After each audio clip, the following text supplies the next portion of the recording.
most of the life support systems actually are.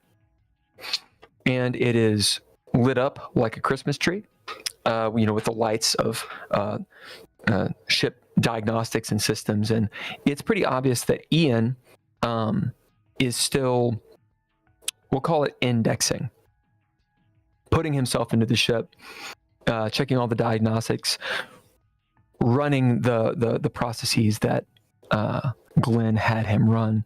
And you'll see as you walk by or climb down the ladders, here and there, like one of Ian's emojis will smile at you and kind of like wave. Glad to be of service. Yeah. As you're moving down, unless anyone does anything specific, you will get to the bottom where the next door is at pretty much the mess hall, which is one above number 1. Does anyone do anything in here? It's just you three. I don't really have a weapon. Do you, you three and Roger, sorry. Are we good? Do we have a plan? Are we just gonna go in and unhook some shit and hope for the best? Is that what's going on? Well, here's a revolver. Here's how you use it. All right. Oh, you gave him a revolver and me a hollow pistol? This end goes toward the bad guy. This is the bang switch. You don't touch the bang switch until you're ready to put a hole in the bad guy. All right. You got it?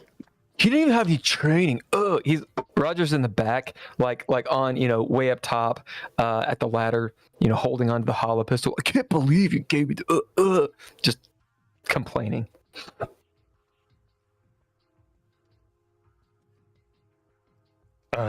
Let's hope we don't. Anyway, yeah, we need to secure the perimeter first, which means detaching from the fucking station, right? That's Great. most important. Then we can come back, do an internal sweep, get rid of those fucking freaks in the boxes in the cargo bay. Yeah. Wait, hold on a second. Who are you guys anyway? As Roger kind of stops, who is right next to Roger? Who's like directly below him? Because he'll be in the back. I'll be next to Roger. I'm not a Marine, so you're like I'm right not in front at of the him. front. I'm not at So the front. Jackson, so I'm assuming Jackson, you're next, and then Arthur is on the front. Sure. Yeah. Okay. Yeah, he's kind of stopped. Wait a minute. He looks at you, Glenn. Who are you guys? Are you not security on the ship? We are security of the Nova Espro. I'm the main engineer. That's me. He kind of looks at you, looks down at the other two. You guys don't seem like security at all. We're the only thing standing between you and the monsters. He kind of shuts him up as you continue going. Yeah, but I mean, you're just gonna like jettison your crew? I mean, why? Are they infected or something? Yeah, not the crew, dude. There's 3 of those fucking monster things in stasis in the cargo bay right now. What? Those are going to get jettisoned. Or 2. Wait. It might just be 2. Wait, what do you mean? Oh, It's a long story, kid. Stasis means you can't wake up. We're still moving though, aren't we? Oh yeah. Yeah. You get to the next door. You'll hear Ian. Do you want me to close the doors behind you? No. Okay. They will remain open. Thanks. As you get to the next one, tell me when. You guys ready? Hold on, do we still have visuals on camera feeds? Not where you are, because those are on the terminals on the deal above you. Yeah, but that's where Ian can see. Yeah. Elliot. And Any your, activity? Is there any activity on this floor? The next floor? As Arthur, you were literally at the door Jackson is right beside you. You guys have actually, the rest of you will be on the ladder. And the next deal is one partition above number 1, as Ian says. Scanning. Yes, there is activity below.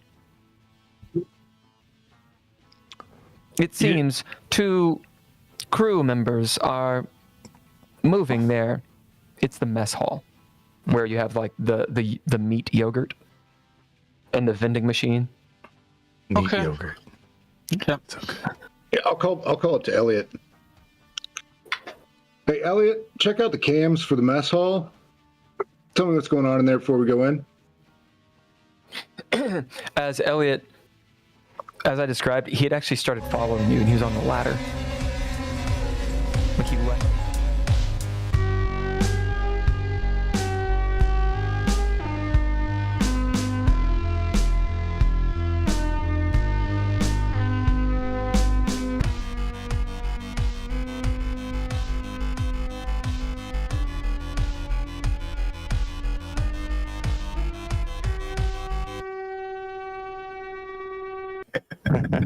Right. It's the Geeky Gamer Podcast. We're live here with Bill, Sketch. Oh, wait, Sketch isn't here. He's Ken, not here. Miller, and John. Yeah, Sketch is such a beautiful singer. I saw like he was in front of a bar in Boston, singing a song on the social medias. Anyway. Speaking of which, if you want them back, you better donate to our Patreon. If you can afford it at Geeky Gamer Podcast, give us a coffee at Dreadlore if you'd like. We got some news coming out about the linen tapestry in the next few weeks and their expansions for their role-playing game. All lowercase letters. Mr. Interrupt supplies some music for this hellscape, which we call a role-playing game that we play. Couchfire Media adds media, which is stuff you see. It's in the name. Tori Blade Productions does everything else just the way they like It's in it. the name. It's in the name. 2018 to 2023, baby. And it's Tuesday. Is it? It is Tuesday. It is Tuesday. It's Tuesday. bloody. Almost exactly on time. Seriously, this is like the most on time I think we've ever been. Yeah. Just one day Pretty late. good. It's pretty good. That means that. Does it still say Monday? Jesus. No, it says Tuesday, I think. Yeah, it's Good. Tuesday. I'm glad it says Tuesday. Hello. All right, let's introduce ourselves. John. Hi, I'm John. I am the madness behind the Linen Tapestry. Kickstarter successful. Book's about to be published, sent out, and I also play a gunnery sergeant by the name of Arthur Scollet in this game. Grizzled, burnt out veteran who is trying to keep himself together and the rest of the group. Over to you, Miller. Well, yeah, I'm Miller. I do some publishing a little bit. There's a YouTube channel somewhere too with my name on it. But I'll be playing Jackson Bray, aka Enrique Jorgensen. Ex-Marine, escaped prisoner. Just trying to make a buck. He's a good guy. I would not say that. Ken. I am Ken. I'm playing. His real name is Glenn Space. His fake name is Gary Spicer, and he was kidnapped. And it wasn't a criminal; just kind of had bad habits. You know, stole staplers and stuff from his employer. He's a good guy. He's a little bit of a bad guy now because of Stockholm syndrome and whatnot, being abducted by some Marines and told to do bad things. And, you know, maybe it feels good to be bad. I think it feels good to be bad. And then you also have some NPCs. You have another player who's quasi NPC right now. That would be Mark Zero. That's played by Sketch. His other name is Johan Time. Teamster, and he's pretty much your pilot, also an ex-Marine, criminal. Pretty good guy. On top of that, you got your handler, your fixer. Her name is Ivy Dukes, and for some reason I have her down for the cryo shits. Just a second. Let me mark that off. She's a Teamster, ex-Marine. She's future Scottish. That's how I'm going to say this accent works. This is how the Scots sound in the future. Like, 700-800 years in the future. Whatever we set this game at. You have Roger. What is his last name? Roger Goodman, I believe. Roger Goodness. He's a campus station security fellow that you all got. Oh my god, you have so many so many NPCs. Hold on. It's Yes, good you because have most Elliot. of them died, right? No. Elliot Fonholm. That is a civilian computer engineer who's mopey. He does a lot. And you have his girlfriend, his goth girl, Cheshire cat looking girlfriend, Charisse. Damn you all. Yeah, let's do a little bit of a recap. Last we left, you were at Campus Station. It's big ass station. It's got the barrel in the center of it. And then you have, I think it's 3 rings beyond that. It's a C-style station. So it's ratty, shitty. Not necessarily run by pirates, but it's run by, oligarchs and stuff. So pretty much the same thing. You have stolen the colony ship, the Nova Espro. You've acquired it. Long and short, there was sort of a HAL 9000 situation, totally not caused by Glen Space, and although it was fixed by Glen Space, and the crew was depressurized or hurt real bad, infected with whatever the affliction is that's been rampaging through the station, as well as now the ship. And essentially they're zombies, but they seem to evolve, and as they do, there's a semblance of intelligence. You've seen a couple different kinds, the sort of shambling ones, and then the ones that are fast zombies. Pretty much they want to either eat you or drink your blood, or both. You know that you've put together about 25% of people that die become these things. They get claws and teeth that can rend metal. And then you've actually seen a third kind as well, although that was in the very beginning when you started seeing the bad shit. And specifically Mark Zero and Jackson Bray saw one. And it seemed to actually have like real intelligence and could speak. Yeah. But you can't kill them. You figured out. You can blow them to hell. And it seems like that works. Yep. Just a little bit more. Last we left, you were going from, you'd boarded the ship. Most of you. Glen Space had stayed on the ship near the command module in the top of the ship. If you got the map.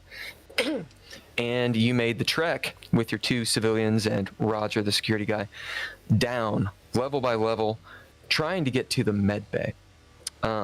You went through the cold storage and heard some weird shit you did not investigate, which is probably a good thing.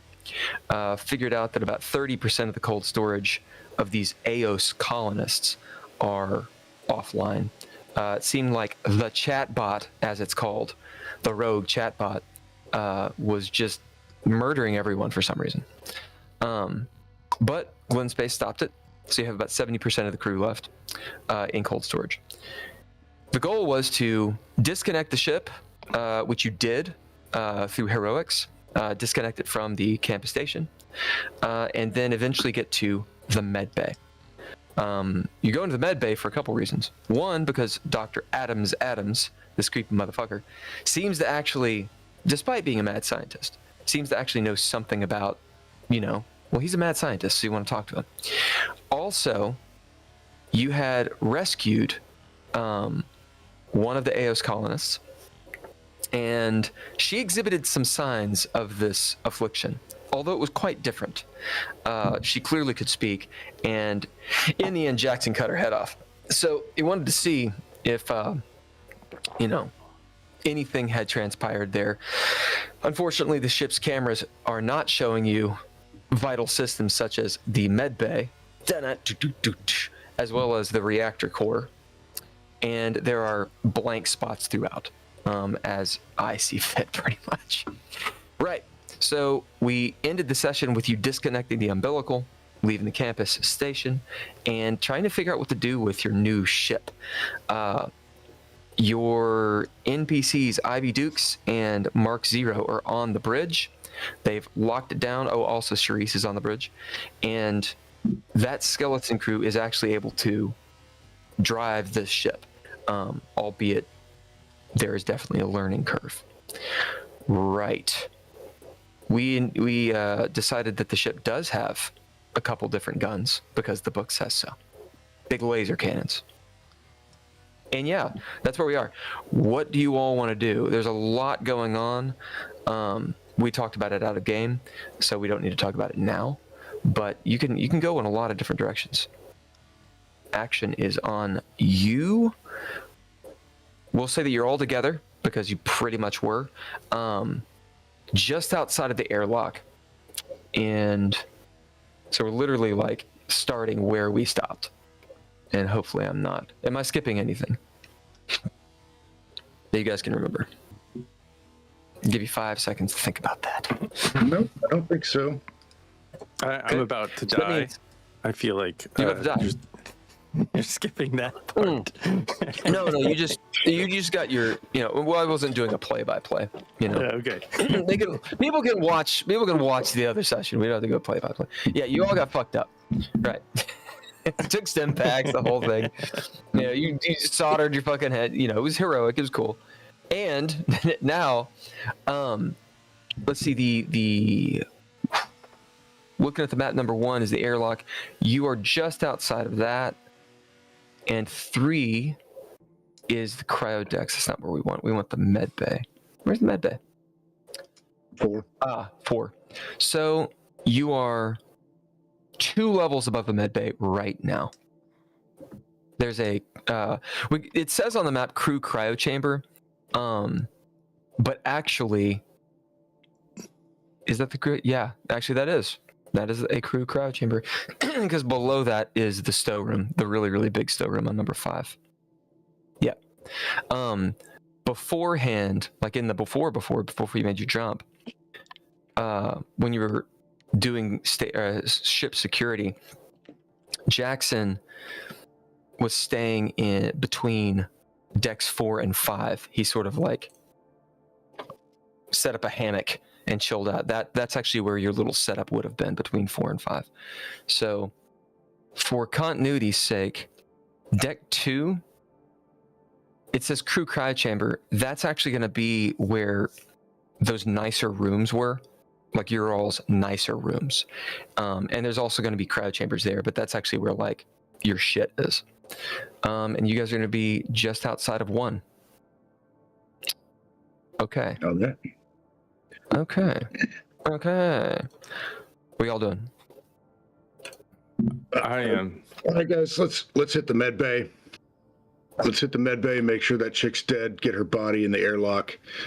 Also hit the cargo, get all the human sacrifices containers, get them out the airlock too. And then we can start at the back of the ship and clear this whole thing back to front. As your Jackson say that, one more note, because they actually may not know. Maybe they do, maybe they don't. But Glenn, you definitely know. The girl, her name's Jessamine. She was in a stasis chamber, right? Which is what Jackson's talking about, in the stow. She was not in cryo. And there is a difference between cryo and stasis. Yeah, she was. Go on. Yeah. Main thing is you don't basically you don't age in cryo. In stasis, you do actually age. Oh, good to know. Well, that that sounds pretty good, Jackson. Do you think there are more of those zombie monster things? God, I hope not. So, yeah, I guess we got to figure out how to get. Like, are all these dead? Should we like decapitate all the? Can I look around and see if there's anything moving? Yeah, there's lots of dead bodies in here. I mean, some of the monster things you blew all to hell. Yeah. And if you go up on the next deck, remember you're climbing a ladder to get up there because of the gravity and shit.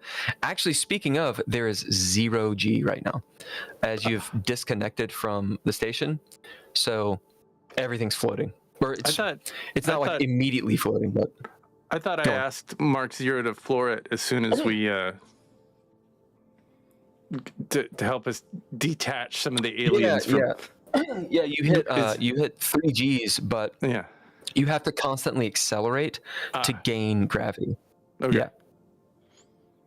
Then he's stopped accelerating because you're the object in motion. So after that initial acceleration, you go into 3G.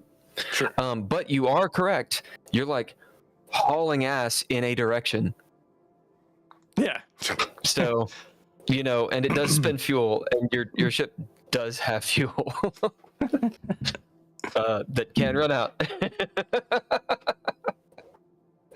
So yeah, you look out the window. We'll say Arthur, and you see Campus Station like.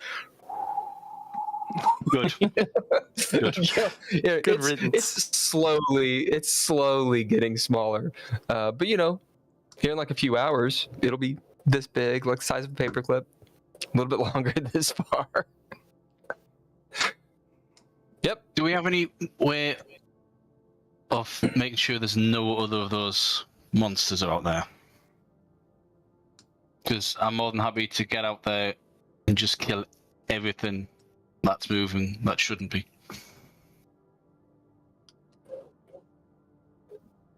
You say into the void. No, Arthur, you're sitting there looking Mainly at to the Glenn, window. because I know he's an IT guy in my character. Arthur knows nothing. As you turn, Blow it up. they're just staring up into space. Yeah, no, I think that's a good idea. Let's kill all the things. Let's just kill anything that exists. And we use Medbay as our center. Yeah. I don't think I should. I'm gonna hand this gun back to whoever gave it to me. I don't know who gave me this gun, but Roger's standing there. He's like, "Give me that! Give me that!" I don't think it has any bullets, Roger. Well, thank you. He looks at you through the little, the wheel or the barrel. He's like, "Really? Thanks. That really helps. This is great. Does anyone have any bullets?"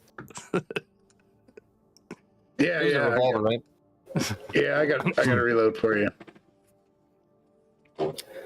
As Roger will reload the gun. Click. He puts it away in his. He has a holster. He's a security guard. So hold on a second. You want to cut everybody's heads off? Yeah. Well, Glenn makes a good point, but we don't necessarily have to cut their heads off. Let's just stack them in the airlock and vent them. That's not grim at all. I mean, we don't want to be staring at dead bodies the whole time. Where are we going anyway? That's a good. That's He's a good standing next to question. Arthur. I feel like we should get this ship locked down and make sure nothing else is happening here, and then check on the station, see if there are any survivors on the station, if there's any assistance we could do with them. What do you guys think? Yeah, we shouldn't get too far away. Hey, Zero, you think you could put us into some kind of orbit around that planet there so we don't get too far away from the station? You hear Zero come through. Oh yeah. What was his voice again? Mark Zero's voice? Does anyone remember? Yeah. He's your friend. It's just kind of like Cameron. It was just sort of like him. You can do Cameron. You do sketch. Yeah, can I get it? Can I get it though? He's like oh yeah, but where do you want me to go? Just around the planet? Yeah, just put us in orbit so we don't go too far away and we don't burn fuel. All right, well, we'll hold on to something because we're going pretty fast, and I'm gonna have to. It's gonna take some time to spiral down, and that whole thing. I mean, I could flip a bitch and decelerate. It's just gonna spend a lot of fuel if I do it. Yeah, don't Other spend a option bunch is- of fuel. Other option is to circle around the old way and slowly slow down and let gravity do the rest. Yeah. Yeah, that sounds good. We gotta finish clearing this ship. We don't know if there's more than things on here. All right. Well, it's probably going to take I don't know, a day or two. I'll figure it out. That's good. But we still, could hold use on, the 'cause rest. I gotta make some moves, and we're going pretty fast, guys. You hear Ivy? Yeah, we're going fucking fast. Why is it fucking flying? You fucking. Listen, I got something to do with up here. Watch. And he goes off the deal. Do you all hold on? Sure. Right. As moments later, maybe a few, he gives you a good count of 10. The ship just ever so slightly starts turning, and those of you that are not holding on, go to your knees. Just boom! As you were going really fast in that direction, and now you're going that direction. As it's just the inertial forces just push, and you feel this sort of like, imagine like if you've been on a ship, like everything is doing this the whole time, right? So when you look at like water, it's like doing that every so often. All right, that's going to be awesome for your dexterities. It's fine. As Zero starts doing that maneuver, and we're not going to roll for him because he literally is a pilot, and surely he wouldn't critically fail. Hey, how about we roll anyway? Arthur, roll me D100. Jackson, roll me D100.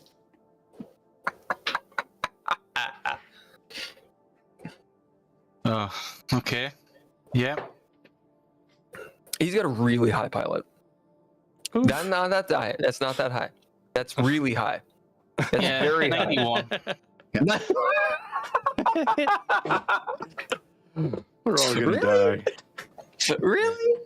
Yeah, you got a 90 going and an 89. Well, he's got like a 68. So, meanwhile, you start going, and man, there's some G forces in this. Turns out he's like accelerating into the curve. Thinking I don't know what he's thinking. Speeding up. As Arthur, you sitting next to the window, you see Campus, go away and then move to the other side of the window, as in like that side, as you literally are turning around. It's just really harsh. What that's going to do is, when it comes to movement, it's just kind of harder to move in duress. It'll basically give you disadvantage. Okay. What y'all doing? I'm gonna find a fire extinguisher or some kind of fire, because I don't know. It's easy to find. There's a couple on each compartment. All right, I'm just gonna grab that. All right, I'm ready. Yeah, it's like it's one of those little future ones. It's like this big, but it has like a big fucking nozzle on it. It's like folds out and shit. All right, I'm not going first again, guys. I went first the whole time. Yeah, that's all right. I'll go first. Why don't you and go grab Elliot? Get all the bodies from the different compartments and get them over here by the. I'm on body duty. Oh my god! And she does the head wag and starts up the other way and just complaining the whole time. Fine, I'll go get the bodies. I'll put them in the airlock for you. Motherfucker. Yeah, don't goes up. Don't eat any of I'm that. taking the gun. He just keeps on going. He goes up towards mess hall and then into the creepy cryo. Couple of compartments that's all cryo, and no one investigated. Are we closing doors behind us? Before we were keeping them open, I believe. I don't think we were closing doors. Yeah. Except No, for the yeah, let's cold keep room. I would imagine you probably shut that door because it was really cold. Right. That would be a good move. So the cryo, like cold storage, would be closed unless you Yeah. want to keep it open. No. What's the answer? Yeah, keep that He's, shut. he's like, Close the am I fridge. keeping the door open or what? Close the fridge door. Damn.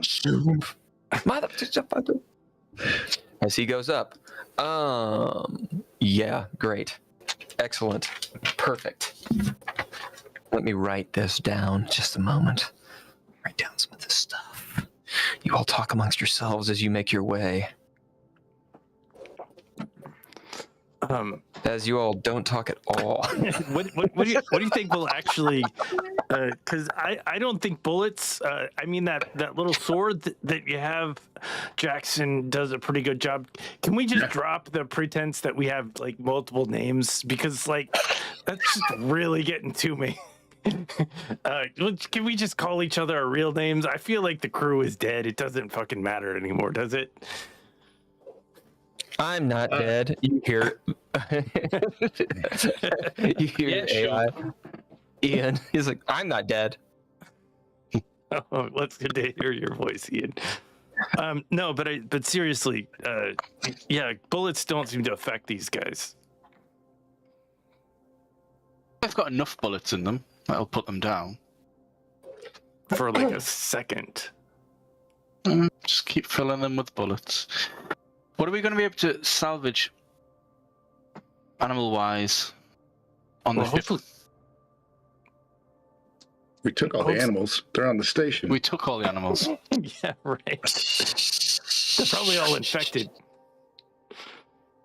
Is my guess. Okay. I mean, I feel like we don't need to mess with those animals. I feel like it's somebody else's problem. We got a ship. I think this is our ship now. Yeah. So what is the plan then? Where do we go after this? Well, I mean, let's see if Dr. Weirdo Adams is still alive. I feel like we need a little medical attention. I need a little medical attention. We got to lock down this ship. Make sure there's no more of like this shit going on. And then move on. Yep. Okay. Yeah, I mean, assuming we survive and get the ship, I mean, they were getting paid to deliver all these people out to was it Nix, right? Sure. AO system, Eos. AO system. where the star Nix is. Right. So they were going to get paid, so let's just take them there, get that paycheck. We got a paycheck, we got a ship, we get all the crazies off. Yeah. What if they make us stay with them?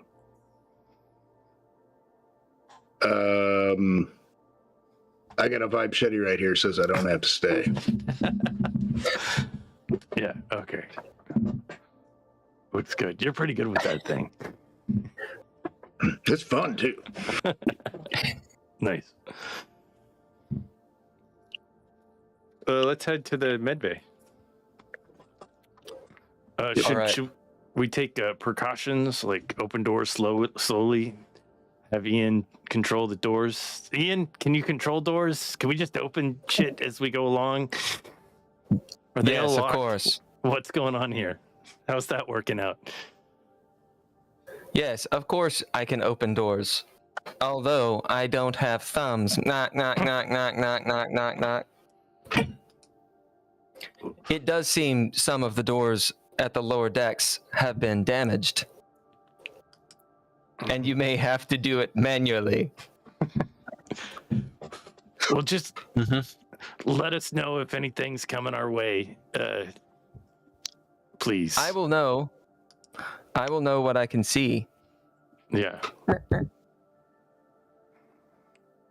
Right, as you guys start heading that way. And you're definitely going there. I'm pulling up a map. Right.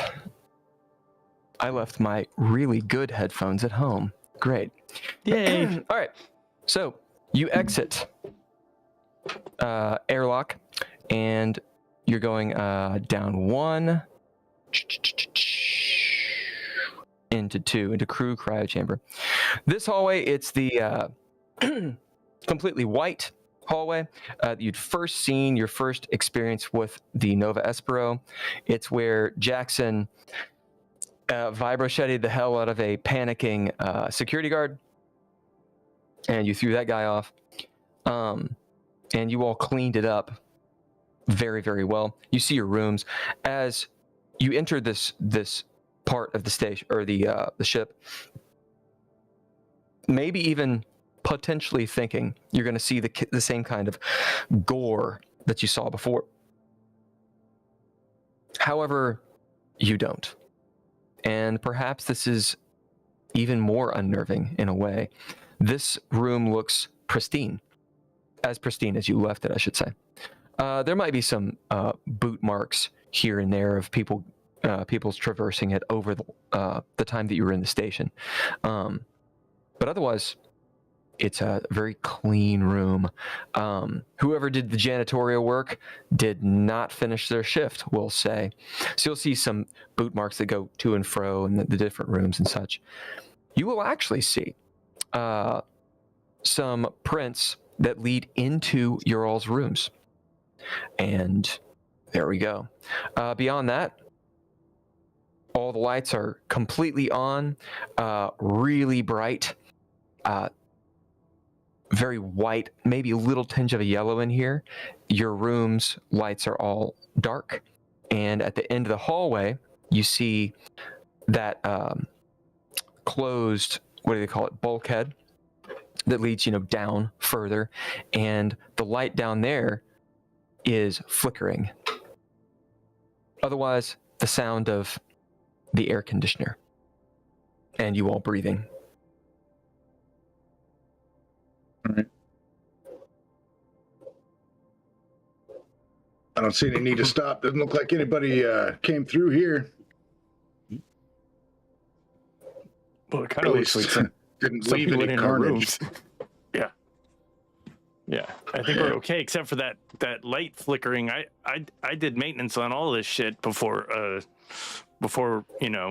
we got here, and that's annoying.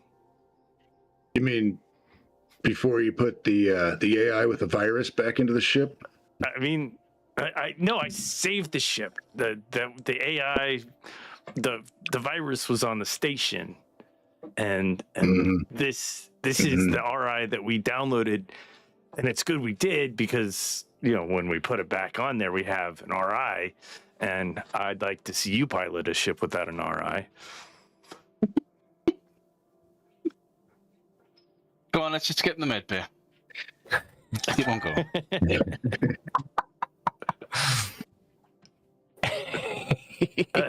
Ian, can you open this door? Yes, of course. Would you like me to? Yeah, unless it's vacuum on the other side. Is it vacuum on the other side? No. The entire ship has been pressurized. I promise. My predecessor made jokes too. Would you like me to continue? Fuck no. No, not with the jokes. No. Just get the door open. Come on. Womp womp. Fine. As you see down at the end of the hall, are you all getting down there first? Or are you waiting for the door to open? No, we'll go Head down, there. the door's open. You all get down there. You walk past your rooms, not looking in. As you get down to the door with the flickering light, you hear chung cha. As the door opens about 3/4 of the way, and then it sort of bounces a little bit. For those of you that have been on ships, this is actually common, especially with like newer ships. It assumes a human will go through and push it, and it locks in place. So right now, it'll go 3/4 and kind of like sit there in limbo. There is a soft latch, so it won't just close on you. But basically, it's so that you can keep the door open. Yeah. and it doesn't really obstruct your way. So if you want to lock the door, you push it to. If you don't, you just kind of keep it open. As it opens, a peculiar smell emanates from this room. It is funky. This is the, right. So you're on the level of the med bay. Big hallway that goes down, just like before. A couple offshoot rooms. These you actually have never opened. They're probably utility closets and such, accessing the ship systems. And then there's one main door, which is the med bay door. It's a double wide. Beyond that would be the door that you guys were at when the ritual went down. Okay, so you're in that section of the ship. Spent a lot of time here back in the day. As you see, center of the hallway, that big, obviously medical, hermetically sealed door, and the lights are, of course, off. You'll even see as you walk up, some of the panels on the wall nearby are off. There is a dummy terminal out here, if I remember correctly. Yeah. Ian, can you turn on the lights in the med bay, please? The lights are on in the med bay. I think your sensors aren't working here. The cameras are off. Yeah. Thus, the diagnostic systems may be down, but they read as on. Oh. And Dr. Adams's live signature is there. He is logged in to his terminal. He's playing that old Earth game. Can you open the door for us? The door is unlocked. So I guess that's a negative.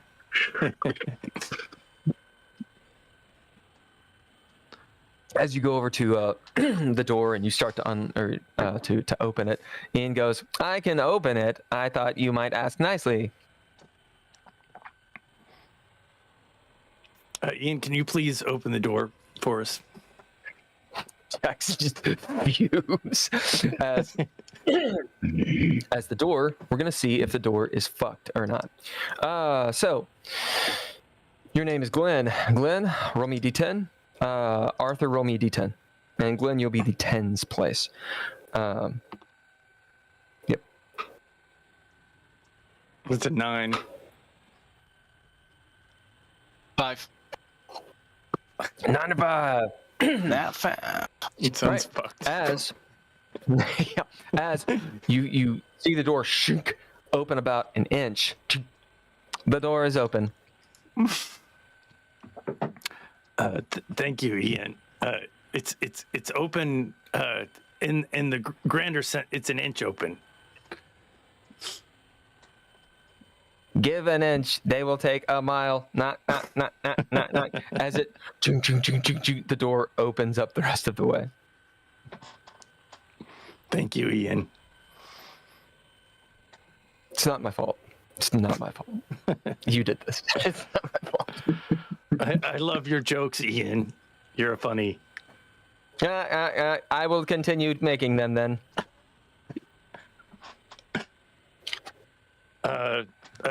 Doctor?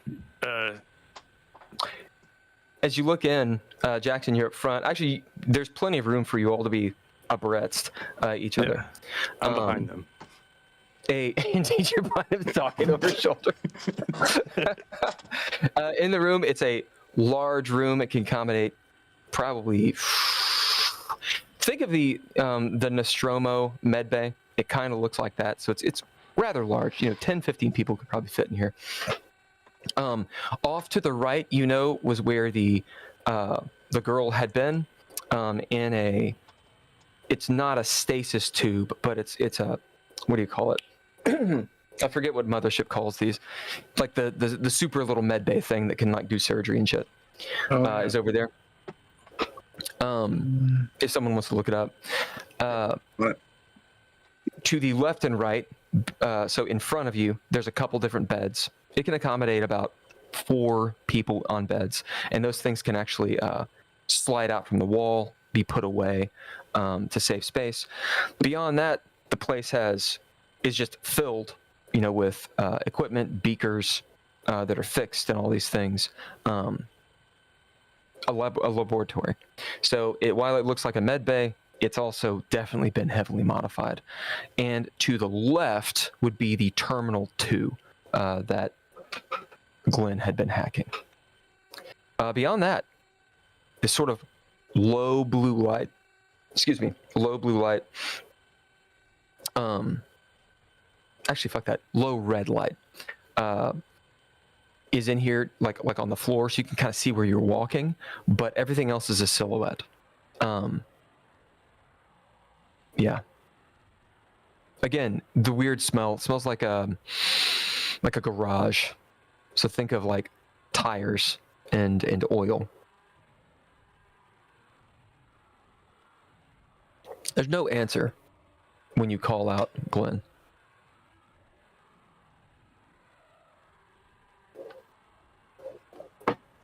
Me and Jackson near the front.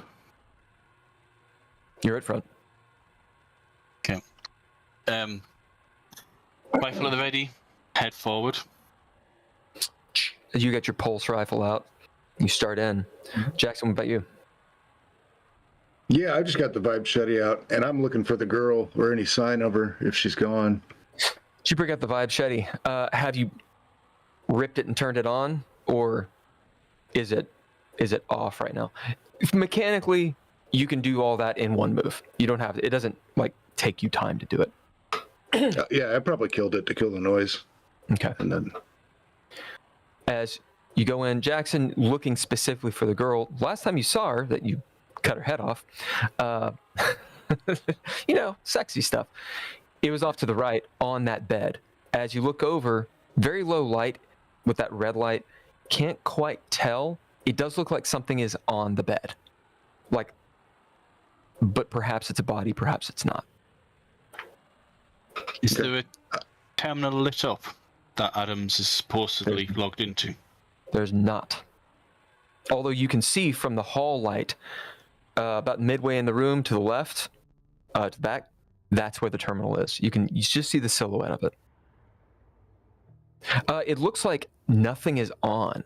Like, even when the lights are off in most of these rooms, there's some sort of, like the microwave's on, like the little dial and those things. Nothing is on in here, save for that red floor light, which anyone who's been on a ship knows those are emergency lights. So you can literally just walk around.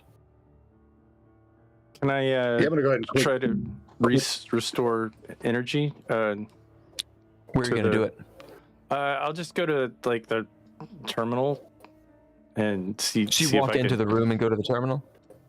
Diagnostic. If I don't, I'm not going to walk in front of those two. But Okay, so when you go I up get there, behind yeah. Okay, cool.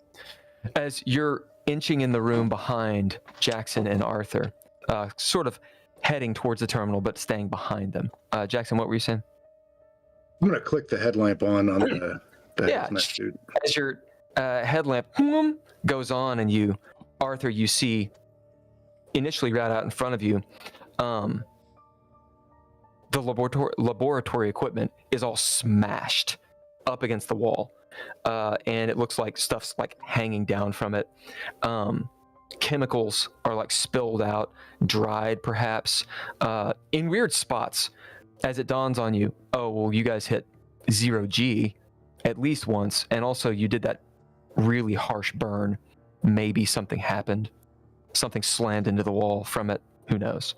As you're kind of looking, Arthur, since you were looking out ahead, you do see what looks like back of the room, off to the left, some shoes or some feet or something along those lines.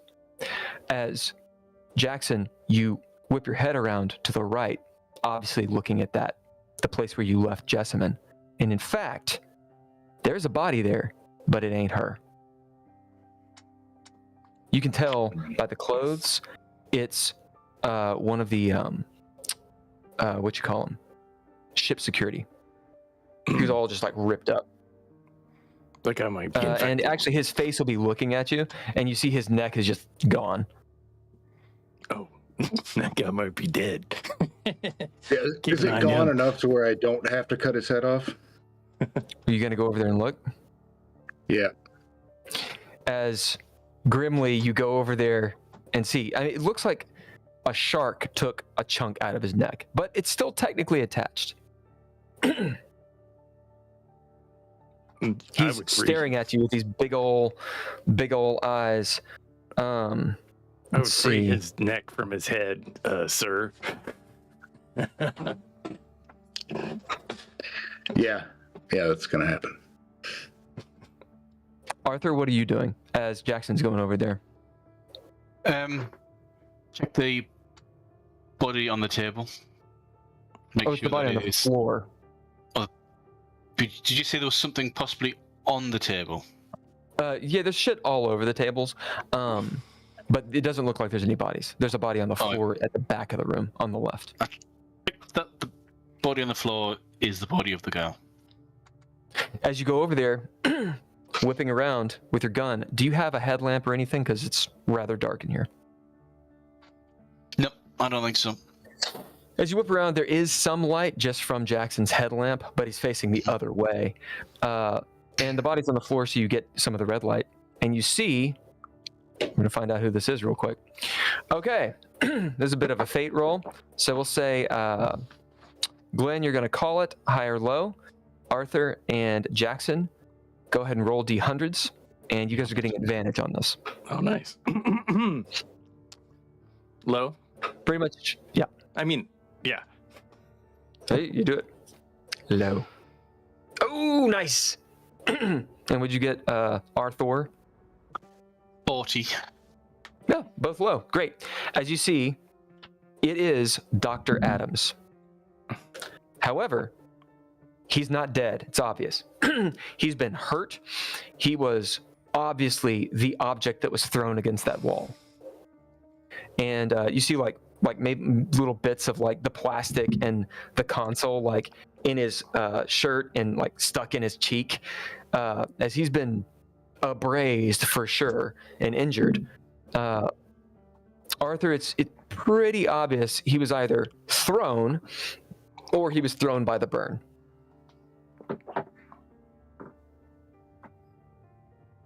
And he is alive, unconscious. I'll move the table so I can get a bit more perspective on him. You do? He's just like on the ground breathing. Shallow. His actually he doesn't have any hair because of the picture. He's totally bald, and he'll have like a tattoo, you know, that Arabosh tattoo that you've seen before, and which you figured out was a sign of being a Lea Lumo, and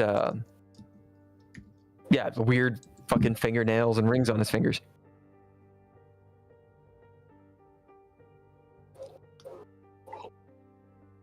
Jackson, what are you doing?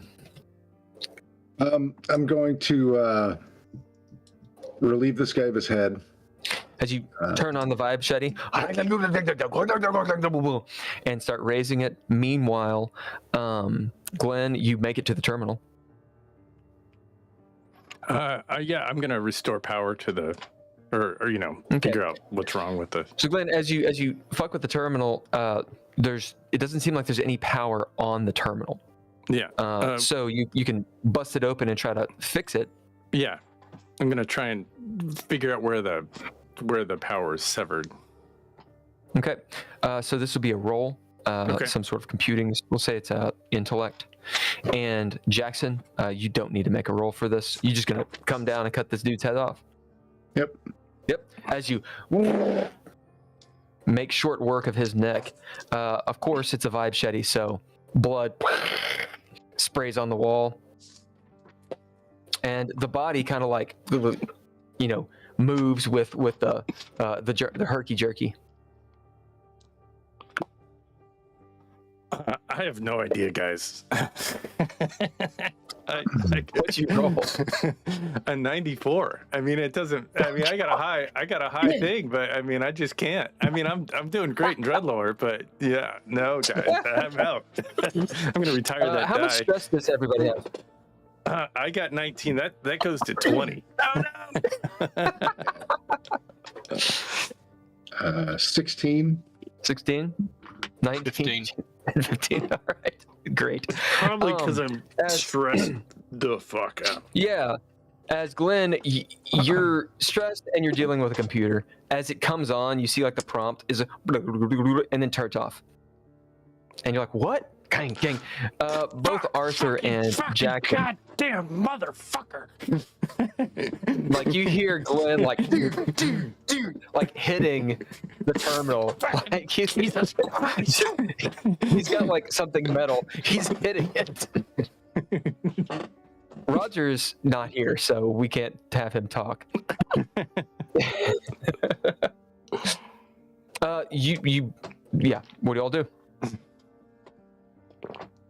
I'm gonna put the body parts in the sheet and wrap it all up like Santa Claus. Throw it You on the back. Do.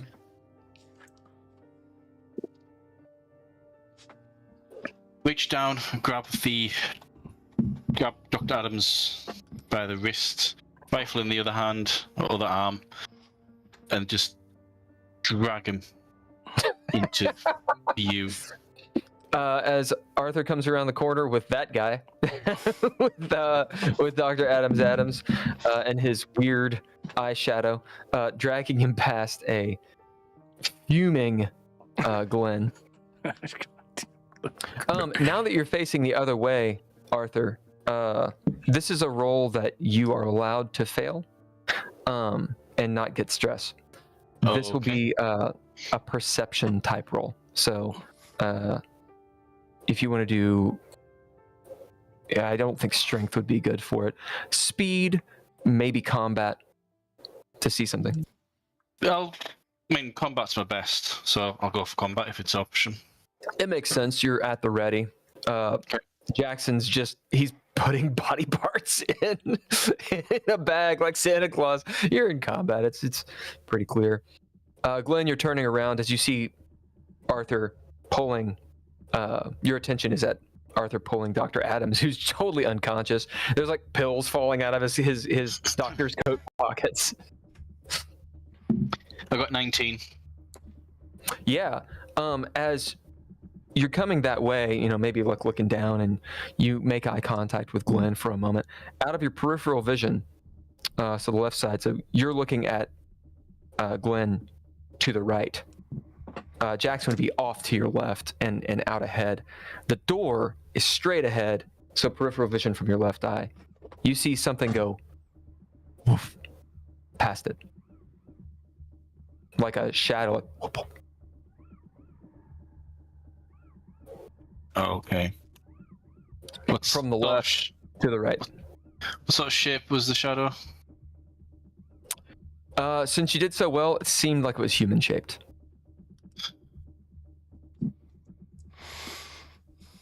And it would have been coming from the reactor side, so where you're all going, toward where you came from.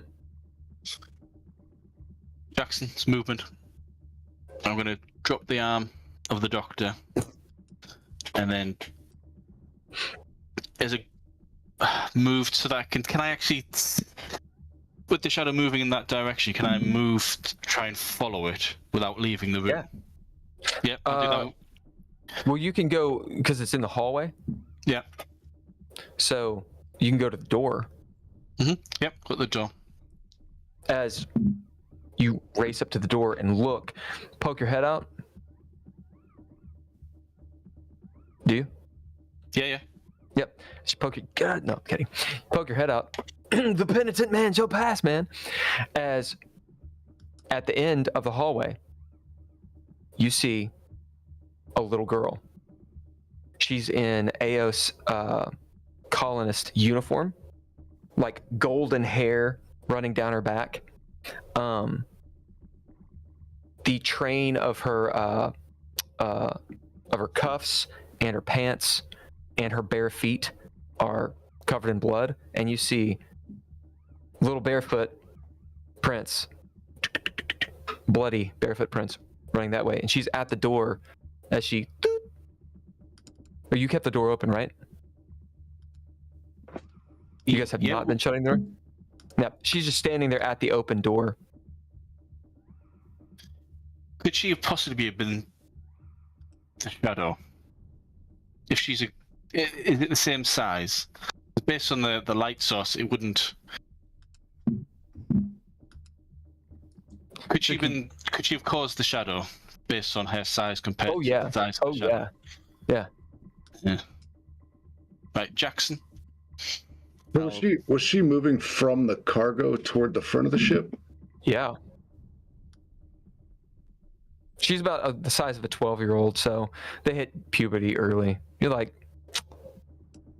maybe 4'8", something like that. Maybe 5 foot. Oh, for you, that's like, what is that? How many centimeters is that? For who? Do you get?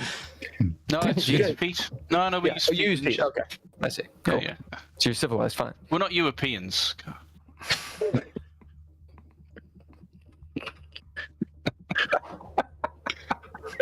Yeah, but she's about, what is it, 3 stone or whatever the fuck. Yeah, stones and feet, Whatever stones. Let's keep it empirical. Yeah. Yes, Jackson. As you've got your Santa Claus bag full of body parts, and in front of you, sort of blocking your vision, is Arthur. What are y'all doing? Well, I'll move out the way so that Jackson can see what I can see. Jackson, you kind of look the other way. So Jackson's looking down one end of the corridor, and I'll look down the other. Yep. To where Jackson, she came from. as you look, you see this little girl down at the end of the hallway. She's standing in front, back to you, but standing in front of this open door, just sort of like waiting. Hey, little girl. Hey, what are you doing out of cryo?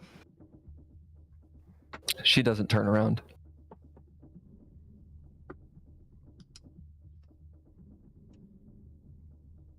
I'll go ahead and drop the body bag. Spark up the hey,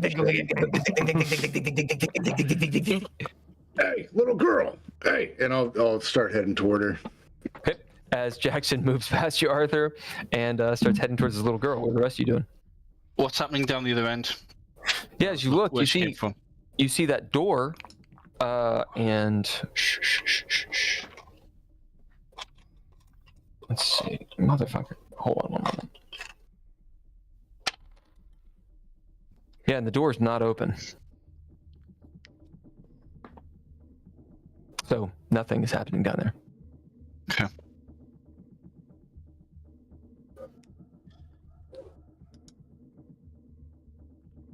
Ian, can you shut the door? Yes. Shut the door. Well, Which door? door leading. Heck's sake. Where I am, my left, coming out of the medical bay. I don't know. That door is shut. And you look, and the door is shut. That's the door down. So, oh, okay. That's where she came from. Yeah. Okay. Are there any other doors open along the corridor? As you look around, Arthur, doesn't look like it. There are a couple of those storage, like broom closet looking doors, but they don't seem to be open. The only other door is this door, the med bay door, and the one leading up, which is where Jackson is going. Jackson, you are at the girl. Also, Glenn, where are you? I'm probably distracted by my temper tantrum I might take my take my fire extinguisher and like jam it inside the terminal and give it a little fuck you As you do. It's extremely satisfying as some of there's like snow that just out different vents. Jackson? Yeah, I'm gonna hold the vibe shetty up and grab this little girl by the shoulder and turn her around If I see any signs, I'm just gonna stab her. You give her the goodness. As you whip her around and you see she looks like a normal girl. Extremely tired. Like just like big bags under her eyes, some crust of obvious like saliva that's been like dried, tears that have dried. Really common with cryo, as in like long-term cryo. Cryo sick. As she just sort of like stares up at you, her eyes are wide as fuck and bloodshot, like unnaturally so.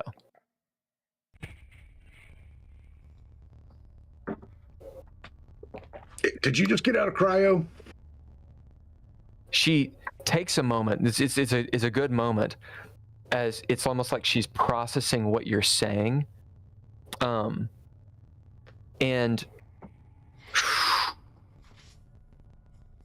it's difficult to know if she understands what you're saying. I can give you more information, but you got to dig a little bit. What were you doing in cargo? She kind of like, her eyes finally unfixate as she kind of like looks around at Arthur, who's doing what? You are muted, dog. Currently checking the other side. I'm trying to figure out where she's come from. I might have stepped a couple of feet away from the doorway, so my back is turned to Jackson and the girl. As you're looking, it doesn't. Are you trying anything, or are you just looking?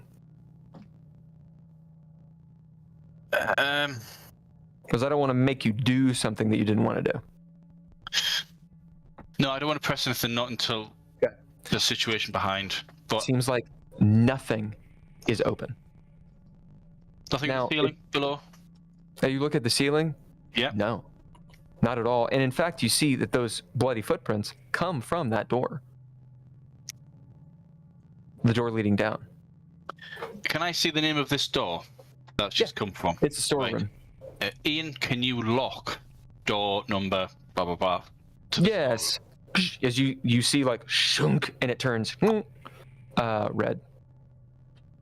It is locked. As the girl like looks, and she looks back up at you, and she speaks in a language that you may or may not know. "Vi parolas Esperanton?" She says. Yeah. Nope. It's in a high, squeaky 12-year-old girl voice. As her hands kind of like shake a little bit, and she sort of has a little bit of the tremor. She's cold, perhaps. How'd you get that blood on you? She kind of looks down, because obviously since you're pointing, with your eyes, she looks down, and it's like she's seeing it for the first time. And she's looking, she starts to like cry a little bit. Is that your blood? Are you bleeding? She starts talking. It's almost like babbling. And it's clearly in this language that, just to recap, you guys have heard it, because it is the language that the Eos colonists were speaking.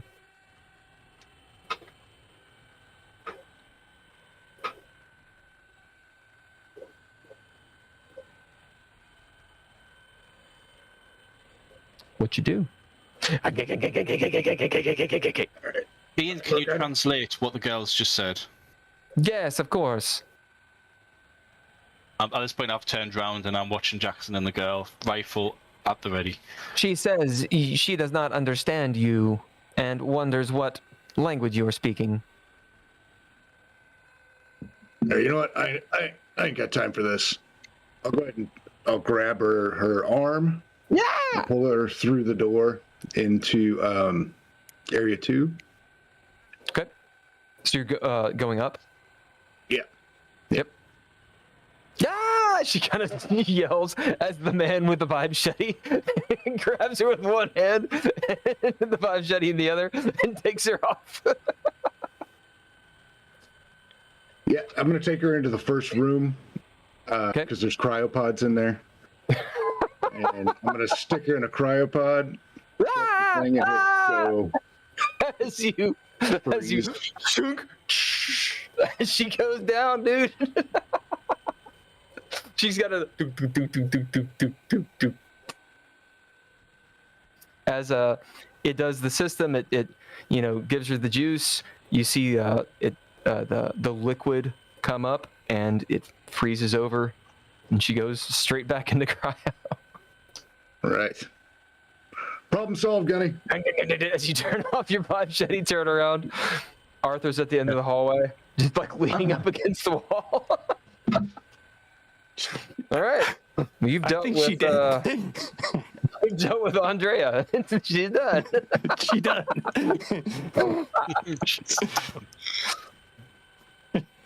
I love it. The one good deed. I'm just saying, Kids, All right. Action. That's what you say as you come up to Arthur. Kids. All right. Action's on you all. I am still destroying this terminal, I'm guessing. I do have a 20 stress. I don't know if that means anything. Oh, when did you get it? Just now. From what? From I thought I got a stress because I critically failed the roll. And that's why I'm shooting fire extinguishment into the You critically failed? What did you roll? Critically failed.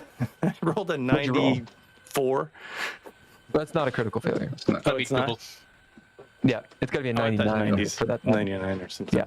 Okay. No, 90s just always fail. Oh, okay. Well, you have to roll doubles to do a crit.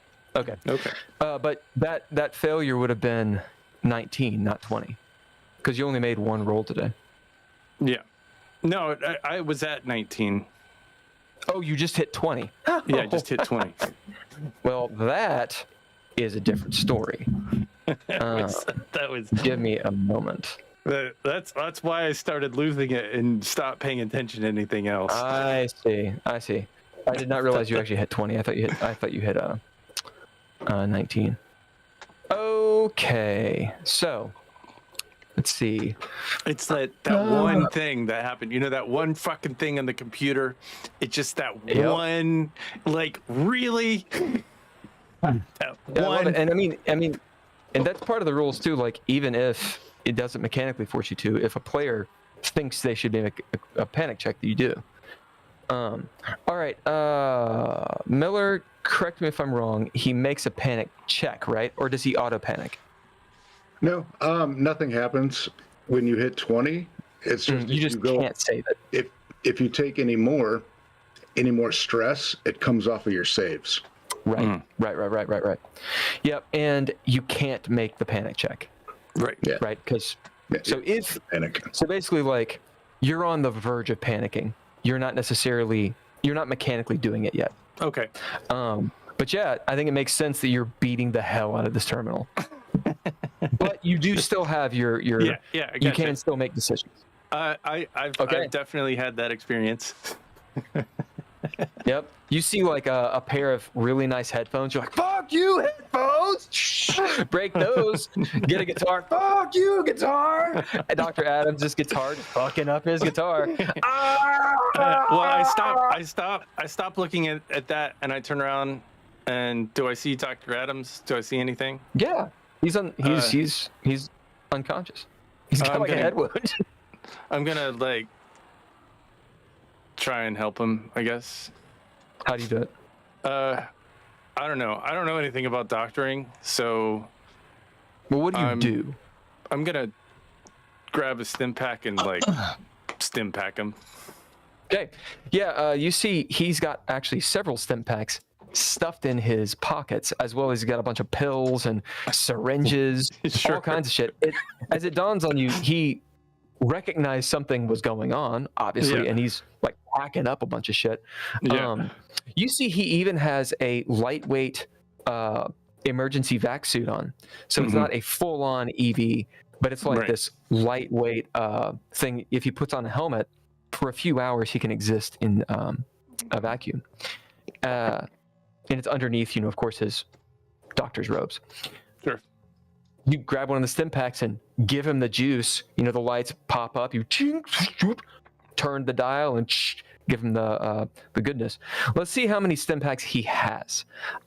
So Jackson, roll me a D5, and Arthur, roll me a D5 as well. D5. Yep. Cuatro. Ooh. And what'd you get, Arthur? 2. 2. All right. So we'll say that he has 4 in one pocket, 2 in the other. You get a buckload of stim packs now. I think you had stim packs before. Yeah, we did. As you give him the juice, he immediately wakes up, like yelling. He almost like kips up to his feet, but falls back on his ass. What's going on? What's going on? She escaped. As he grabs you by the collar. She escaped. Who is she? What are you talking about? The one in stasis. Jessamine, the one with red hair. How is that even possible? She tore apart Jones. He looks and Jones is gone. His body's gone. Yeah. Oh my God, I'm surprised you didn't kill me too. You must have rolled high or low. What do we do? Where'd she go? I don't know. What was the last thing you remember? Getting bitch slapped. So you didn't feel like you were... I just killed Arthur. Is that the medical term for GBH?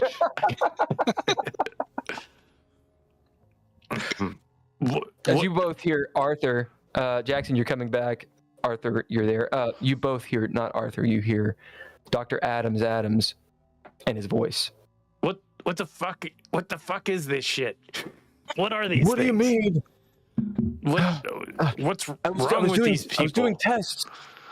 She's an experiment. Yeah, Help I me get up. that. Yeah, I help him up. As how you do we all stop come them? back to the med bay, or where are you all? Are they allergic to anything? Yeah. Yeah. I came back to pick up the sack of body. Is that Jones? What's left of him?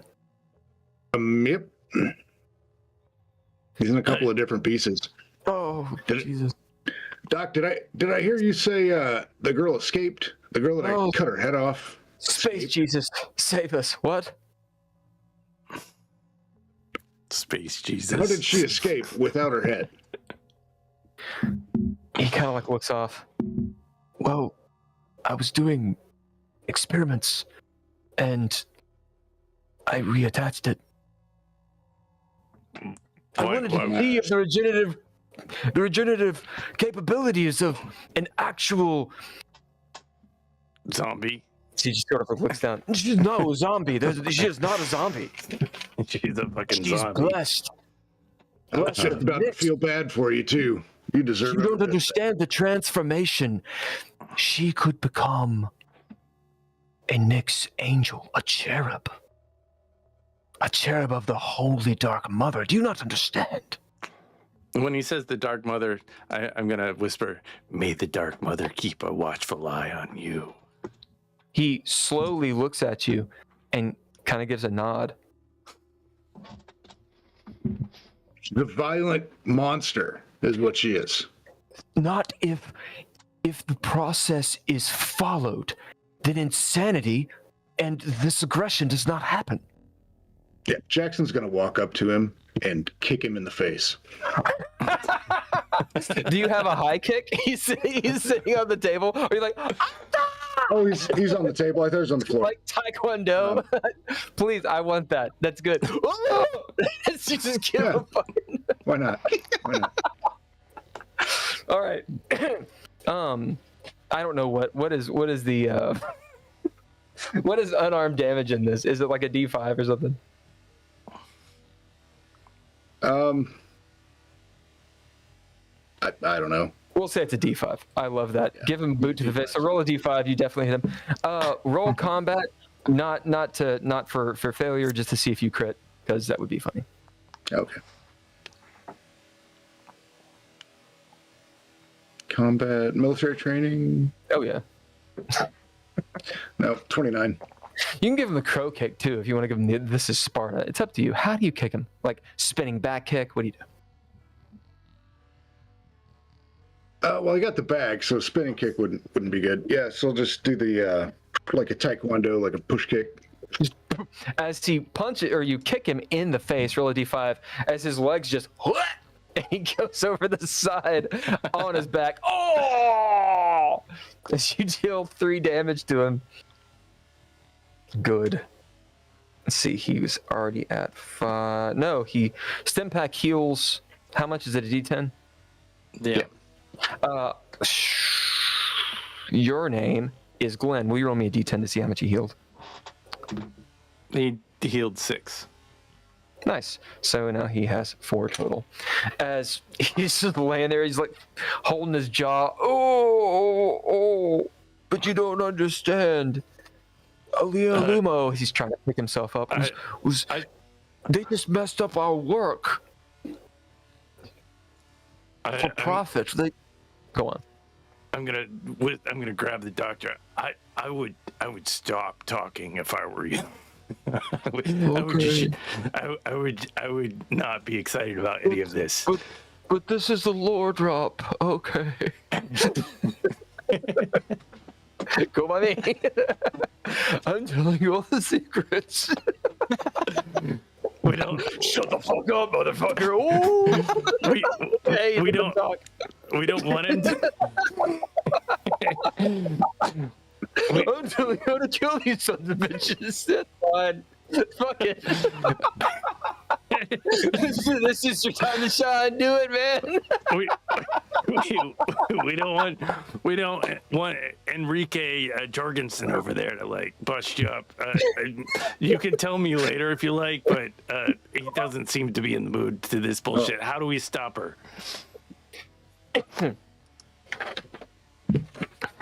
Look at my notes. Stopping her? Why would you want to? Well, to preserve our life, because like she was all saying, "Oh, I'm hungry, just like," and then she started like trying to eat us. So like, how do we stop her from that part? I mean, she didn't. She was never violent until she bitch slapped me. Yeah. Right. Is there a way to undo the experiment that's been done? He kind of looks over. Maybe she's not truly become an angel yet, called an Ophan. She's still in the cherub phase. But you don't understand how rare this is. All of the experiments we've done, most of them has turned into... He kind of stops and looks at you all. There's only 3 in... He kind of gauges 100 tens of people that we've experimented on.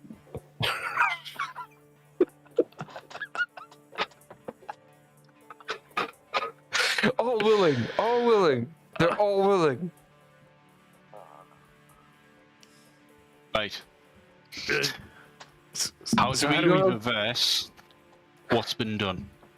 Well, Yeah.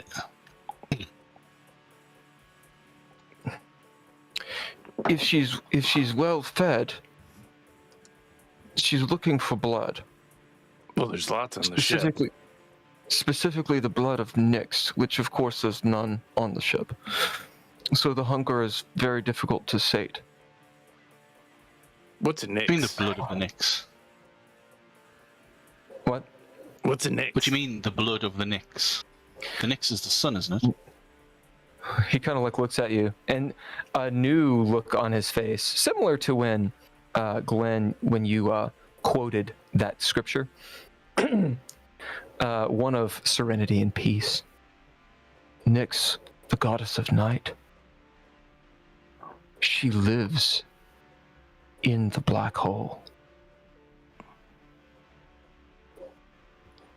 That's not possible. Nothing lives in a black hole. No. Right. She does. We've Yeah, right. communed with her several times in the Temple of All Eye. Yeah. If you go there, you'll see. It's physics. You can't. It's just the gravity is. It's a lot. He just kind of like looks at you. Yeah. Well, what is her blood then? Her blood, Nyx's blood. It's a blessing. Call it an ambrosia from the goddess.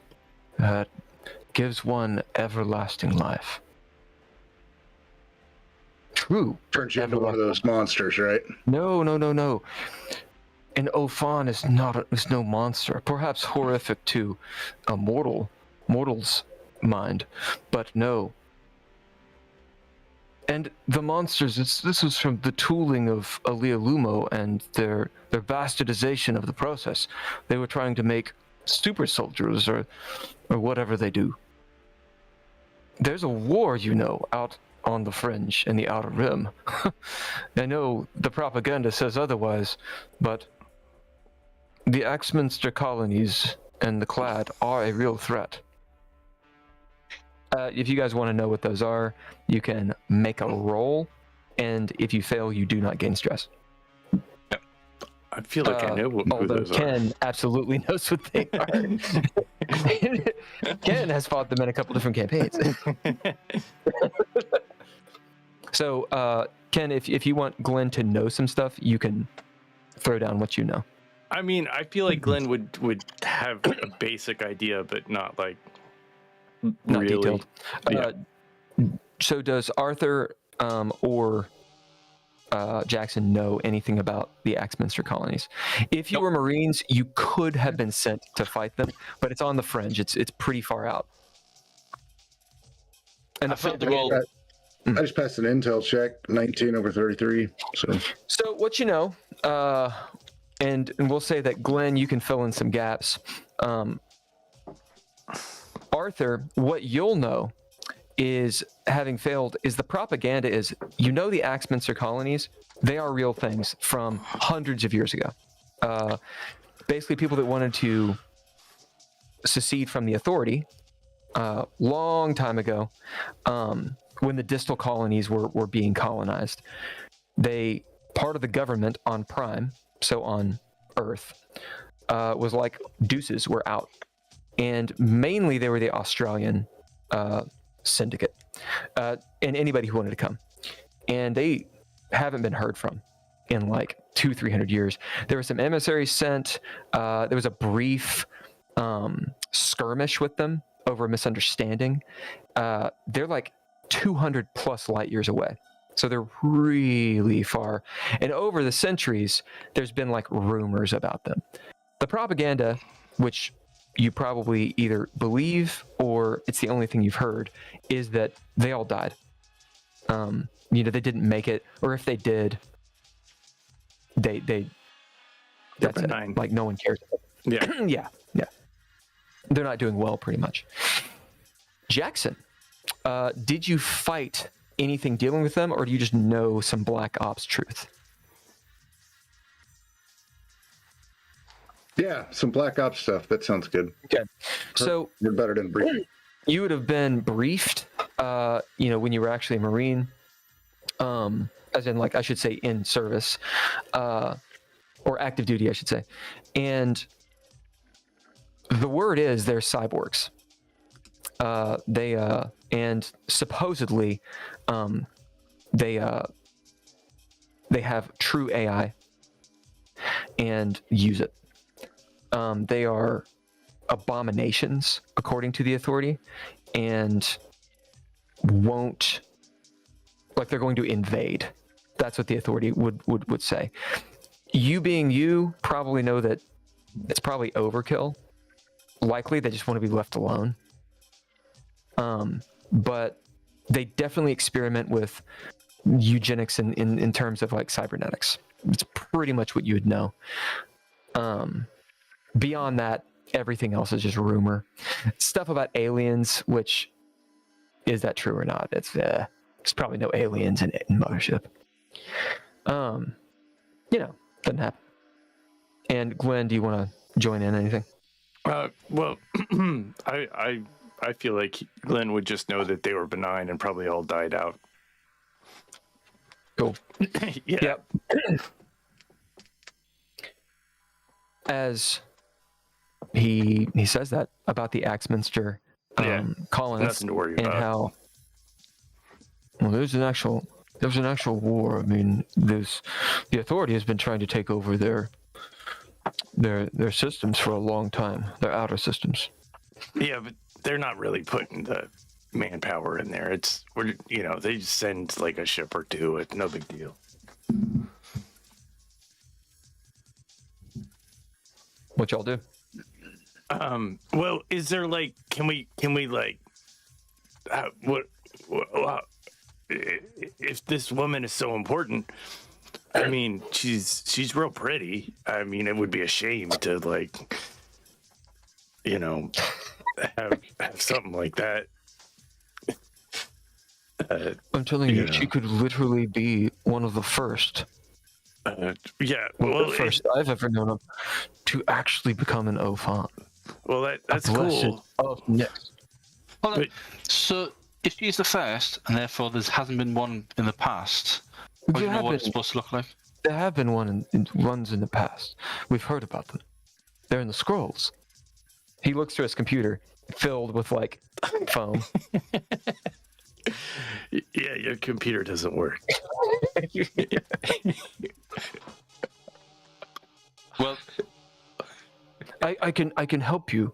I can help you sedate her, perhaps, but you can't kill her. I mean, I don't know if you can kill even if you tried. Cutting her head off doesn't work. As he walks over and he's tooling around with, I need some light. Someone shine some light on him.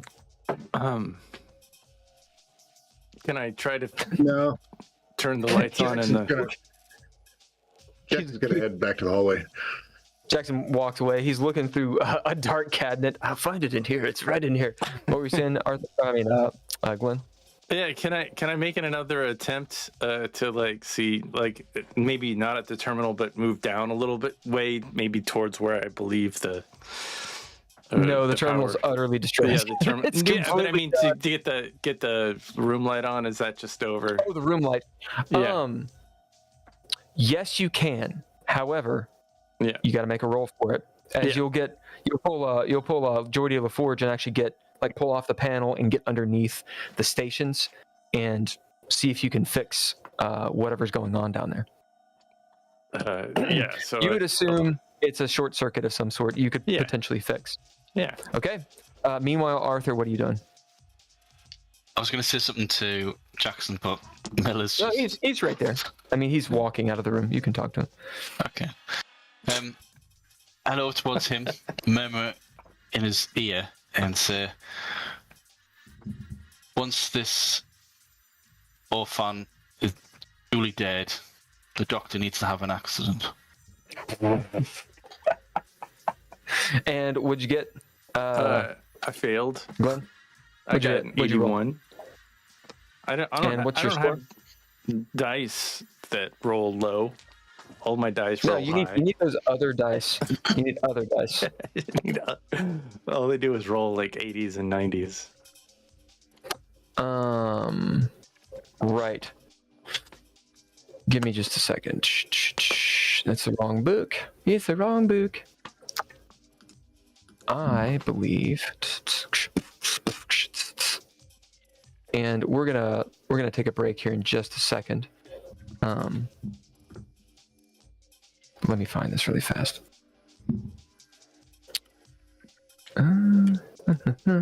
Okay, what is your well, that's a panic. You don't have to make that. Trauma response. Okay. So I'm looking for what it actually, I think it just moves your saves down by 1. But I need to ask. Mhm. Oh, Miller, are you there? Mhm. So he failed, and he's at stress 20. So he goes to 21. Does that mean it's at 20? So one of his saves goes down by 1, right? Yep. Yeah. Yep. So, Glenn, choose one of your saves, and it reduce it by 1. Okay. And And does that my much. stress stay at 20? Yeah. Or does it go to 21?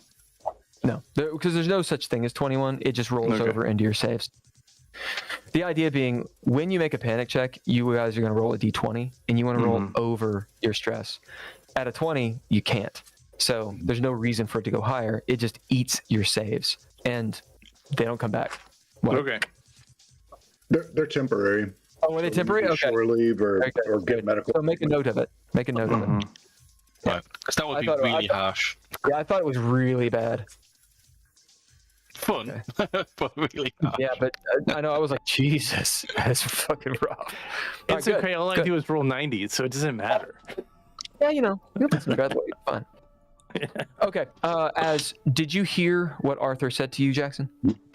Yeah. You guys can have that scene. Yeah, Gunny. We could at least shove him in a cryopod. Knock him out till we get there. I mean, if we do need a doctor, we don't have another one. I don't want to be the next experiment. I don't want to even head to this colony. As I'm concerned, we remove everyone, all the colonists. Jettison all of them. Yep. And then we get out of this region. Now, you guys are having this conversation just outside the med bay, right? Yeah, but it's like hushed. With Yeah, hush. Yeah. Meanwhile, so Glenn, you technically don't hear it, and you're underneath the deal. Oh, I'm cussing. Yeah, cussing. As you fail, and there's a moment where like you almost have a breakdown. Because you're halfway in this thing, you're covered in wires. As you're reaching around in here and like messing around, just seething, and this calm comes over you of just complete stress. As you're able to breathe, though you feel like just the Charlie horses erupting in your back and your neck, and you're able to hotwire this thing together. As you do get partial power in here. The problem is you're going to get a bit of a condition. And the condition is, are there any written in the book, Miller, to roll randomly? Yeah, and I think they're on the warden screen too. When you panic, Yeah. You can get different conditions. That'll allow you to succeed, but it also kind of comes with some stank to it. Tactical considerations. Let me see. Sorry, guys. Give me a second. I'm going to look for these. Panic. It's on page 2 of the warden screen. I'll drop it in the chat for you. Thank you.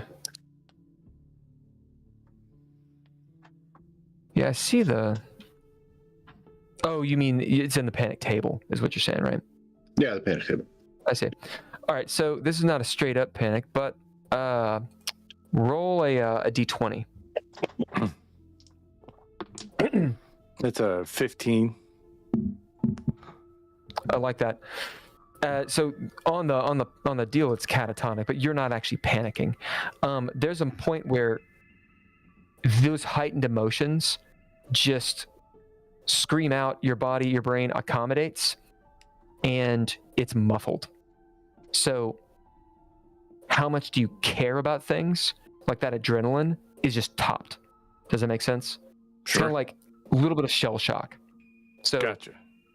you're a little Lethargic. calmer Yeah. demeanor. Sure. Yeah. As you're able to kind of like shake your head and just eat that trauma, push it way down, and Yeah. you get some of the lights back on. Some of the boards are still dead. Some lights are flickering in here. Strobe wise, kind of annoyingly. Dr. Adams is rifling through one of the cabinets. As he pulls out, we'll see how many syringes. So Glenn, you say high or low, and Arthur and Jackson, roll me a d5. Low?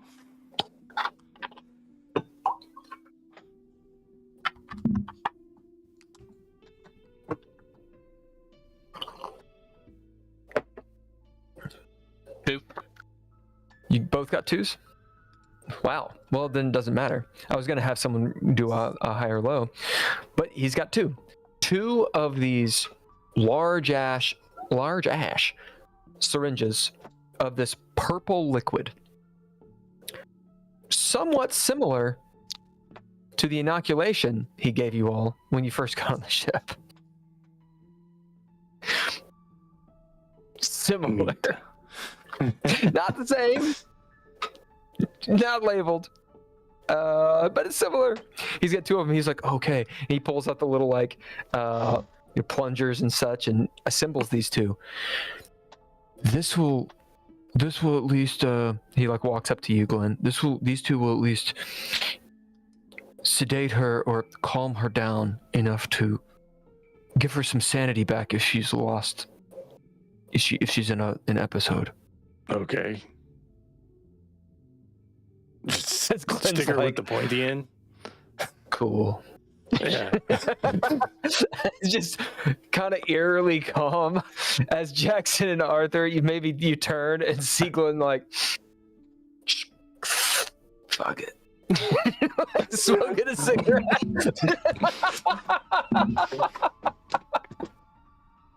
All right. You want us to Let's do take that a short- now or later? Let's take a short break, and we'll be back in like 6-7 minutes, and we will continue from here. All right.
Which one's And you? we're back. It's We're back. us, the Geeky Gamers, us. playing some Mothership. Finally. Oh yeah, finally. Finally. So you all are aware. Yeah, this exploration vessel that you're on, this colony ship, it's got a fuel capacity of 120. Just so you're aware. Gotcha. It looks like it's jump 4, although I think I gave you guys a jump 5. Wow. Wow. I'm pretty Nice. sure you're on a jump 5. Which means it's really expensive engines and fuel. Let's roll a D100 and see how gassed up was your ship before you left the station. I'm going to give you guys advantage on this roll.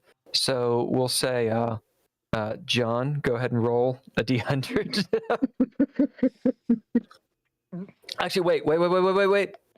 It's too late. Ken, Yeah. we'll just don't tell me the result. Ken, you roll because you always roll high. Yeah, I do. Except for this time. Which is not. I did get 2 of the same number. I got a 44. It's very low. And John, what'd you 69. get? All right, we'll stay with 69. That seems right. So you guys were at 69, and you pulled 2 maneuvers. I believe each maneuver is 1 fuel cell. Is that about right? Or you haven't read the Shipbreaker's Guide, have you, Miller? Yeah, I'm looking now for the fuel capacity, what it actually It's at the translates to. it's at the very top.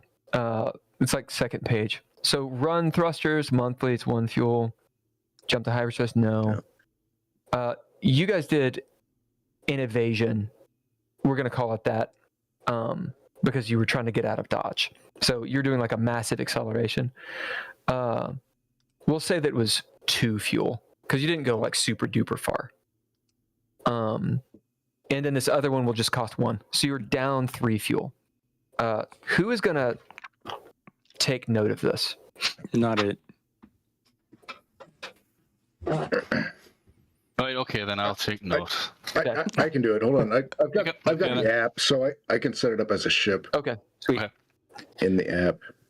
So this actually is nice, and I'll tell you what, I'll give you each an XP you can put towards skills for the trouble, because knowing how much fuel you have as players will definitely determine what you're going to plan and do. So 69 minus 3, you got 66 fuel left. And I don't know how many warp core it holds, but we can get that later. Warp core.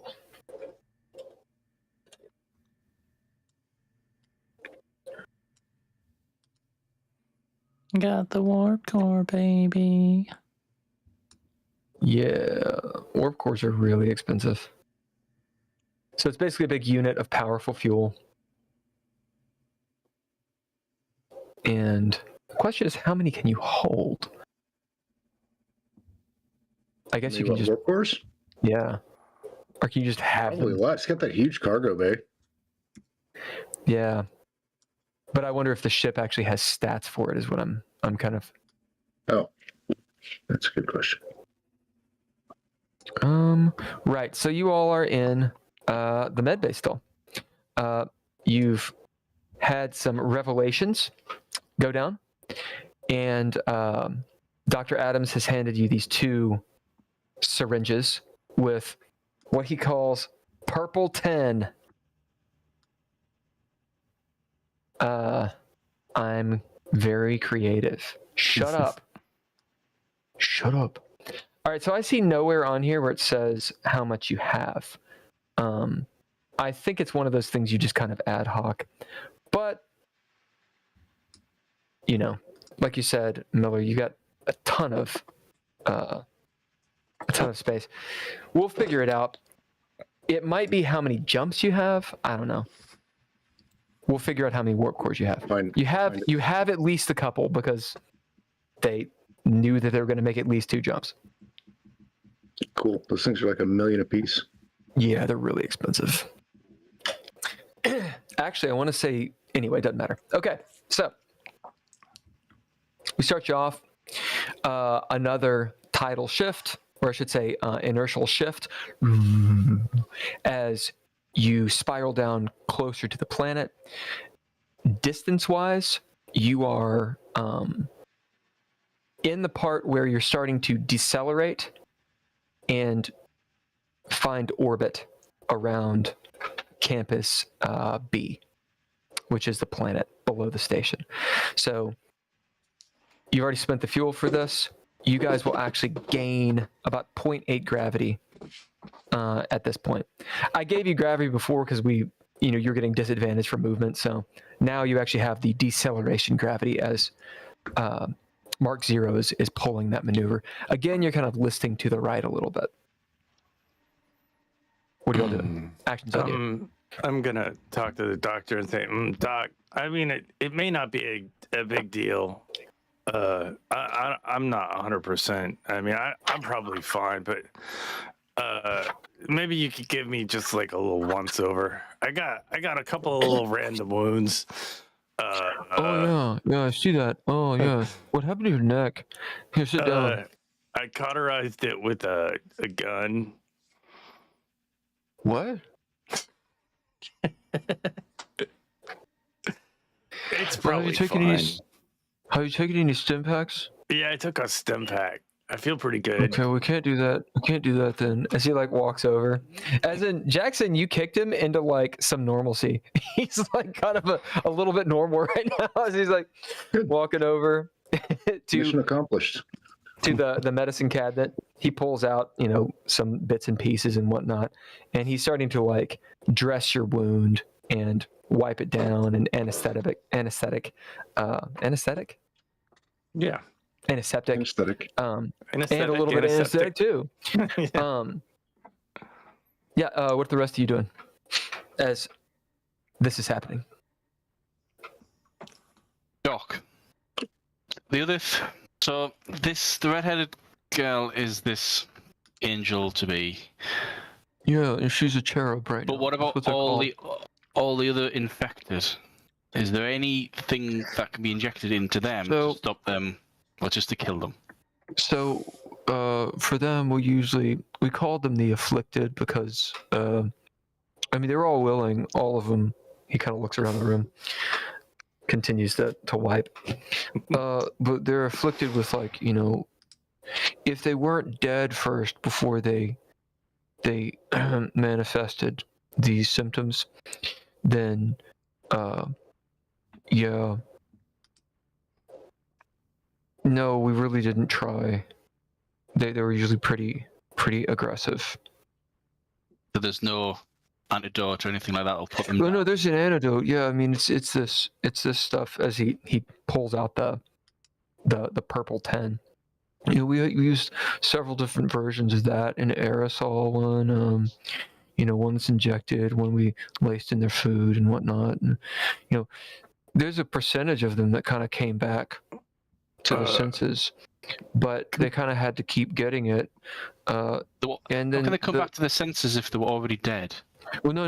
If they weren't dead, if they didn't die, he kind of looks at you all. Oh, you don't know. So if you're afflicted, it can manifest before your body dies.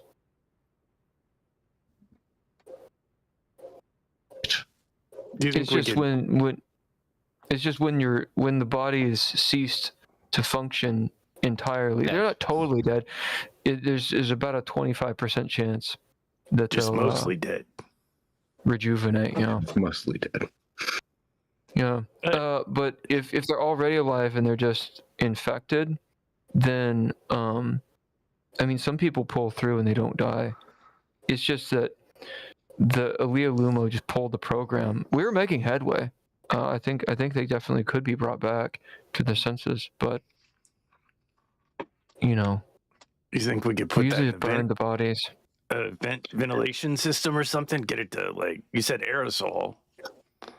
I mean, it might work, but if she's a cherub, she's very hungry. Yeah, she mentioned that. I feel like a few times.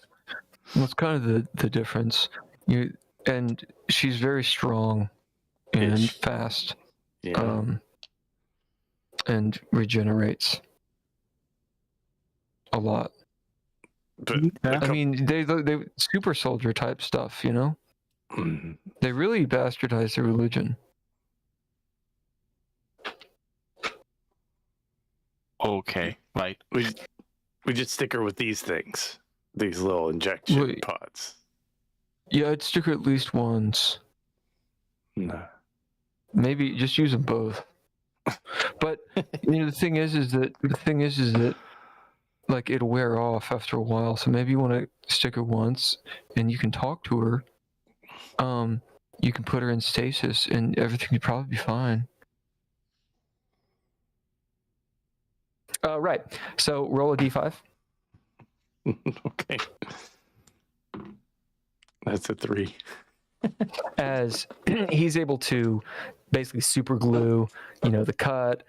He uses like a little healing ray, and you regain 3 hit points.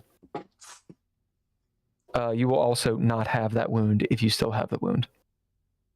Yeah. So that takes me back to the 0 wounds. Oh no, Yeah, I assuming you still went- have the wounds. No, I didn't. I didn't. I still have a wound. Okay.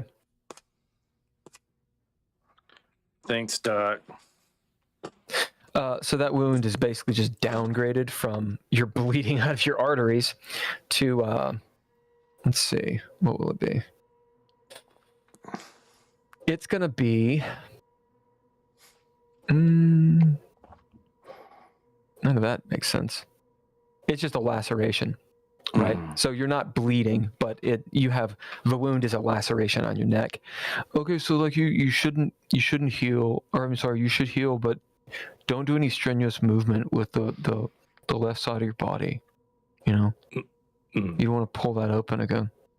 Oh, And here, okay. take these. As he gives you some pills, glass of water. That'll kind of help with some of the healing. Yeah, I'll keep my calisthenics down for the next few hours, for sure. As Arthur and Jackson, you see, hear, and see Dr. Adams, who's been kicked in the face and maybe has a concussion. He's acting a little strange, and your compatriot Glenn have a very calm conversation with each other. Just casual. They're very casual about it. You look at them like both of them are kind of covered in blood, like all jacked up. All right, what y'all doing? I'm I think gonna we can talk hand. to that girl I'm gonna hand the. and find out what she knows. Wait, hold on a second. Arthur, what'd you say? So, this is back to Jackson. I think we could talk to the girl and find out what she knows because she's come from somewhere. We need to check out the storeroom. And Wait, which girl are you talking about? The little one that The I young just put in girl. the cryopod? yep, Yeah, we'd have to wake her up again. You put her in a Little girl in the cryopod? cryopod? oh, this is really quiet. This is keeping a safe distance from the doctor. Oh, I see. You guys moved away and you're still. Yeah, it's still the same. I'm thinking Jackson is bringing the sack of dead body up toward the airlock. We can have this. Okay, so you guys are like walking out towards the airlock. Cool. As you, in fact, walk back, Arthur, past the cryopod where the girl is. Her name is Andrea. You see, it's on her lapel or something. Yeah, that little girl, I just stuck her in there, man. She Until looked I get check out the situation under control. Yeah, no, that's fine. But we need to check. We need to check out the storeroom. But if we can go in there forewarned, we can gauge the situation before we encounter it. Or should we just get in there? Yeah, maybe we can get some cameras going. We'll talk to Glenn, have him talk to the, what's he call him, Neil? Niles? Ian. All right. Yes. I heard my name. Yes, As you thanks, drop Ian. off the body parts in the airlock. Where's the nearest terminal where we can check the cameras for the storeroom? There is a dummy terminal in this corridor. Dummy terminal. What does that mean? It means, and he goes into some like technical babble. It means it is a level 3 terminal. You can access certain systems, but not others. That's We can after a access- long. Yeah. Right, yeah, This we'll is use where that we one. left, what's his name? Elliot, right? No, Elliot. You sent him up top where the where life support and all that stuff was, and he's sort of manning that. It's what Glenn was Okay, doing. right. Okay. So right now Oh, yeah, you're next to the airlock. Also, that airlock, you've put the vac suit over the portion that were the hull breaches, but they're still there. Like it's literally like just pressurized, like like it's duct taped. As you get in there, it's cold. It's really cold in the airlock. You're like, oh god, like because it's like the vacuum of space. You kind of hear this like real quiet. Yeah. On that note, I'm going to see if we can find some somewhere around here. They got to have patch kits that they use to patch the vac suits. Yeah, the vac suits themselves. Yeah, you figure they're probably in the stove, as in not the storeroom, but like those little stoves, the little closets in some of the corridors. Okay, yeah, I'll see if I can find some patch kits. Yeah. And if I can, I'm just going to use those to like reinforce the holes in the door. Takes a little bit of time. You open up a closet, you see like the toilet paper, space toilet paper, et cetera, et cetera. Space balls, the toilet paper, and you get some of the vac suit patches, some caulk, and you patch it with. Just by the end of it, Arthur, you're looking at Jackson, who like steps back, hands on the hips, looking at his work. It's like it looks like he's taken a cloth patch to fix the hull. It works though. It's not hissing right now. Yeah, that'll do, pig. That'll do. All right, back in the med bay. Have you taken these pills? Yeah, whatever the doctor gives me, I'm just gonna take. You will regain from the pills a D5 of health. Ooh. And the idea is it's over the course of a little bit of time you heal this much. So we'll say that the whole thing has taken about 30, 45 minutes for them to do all that. And while I'm kind of healing, I'm going to ask the doctor, you have any like TPS reports or like, I just, any filing that needs to be done? Yeah. Let me see if I can establish a system for you, a little better system. I mean, the terminal's messed up. I don't know who did that, but like, I didn't. Yeah, I don't know. I think that terminal was damaged in the. I feel like Jonesy just lost his mind. It was broken when I got here, man. As you guys make your way back, and you're all at the med bay again. Yeah. Okay. Unless you want to split up. No, I'm just waiting for them to get back. Yep. Because I feel like we need to keep going down, right, to the storage bay.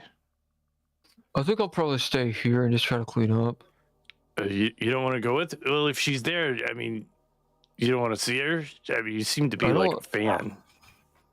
You seem like kind of look down. Yeah, I guess I'll go. He like goes around. He's switching stuff. His eyes are like dilated. He's like, I feel kind of weird. He has like a footprint, like a magnetic boot. Oh, sorry, on this side.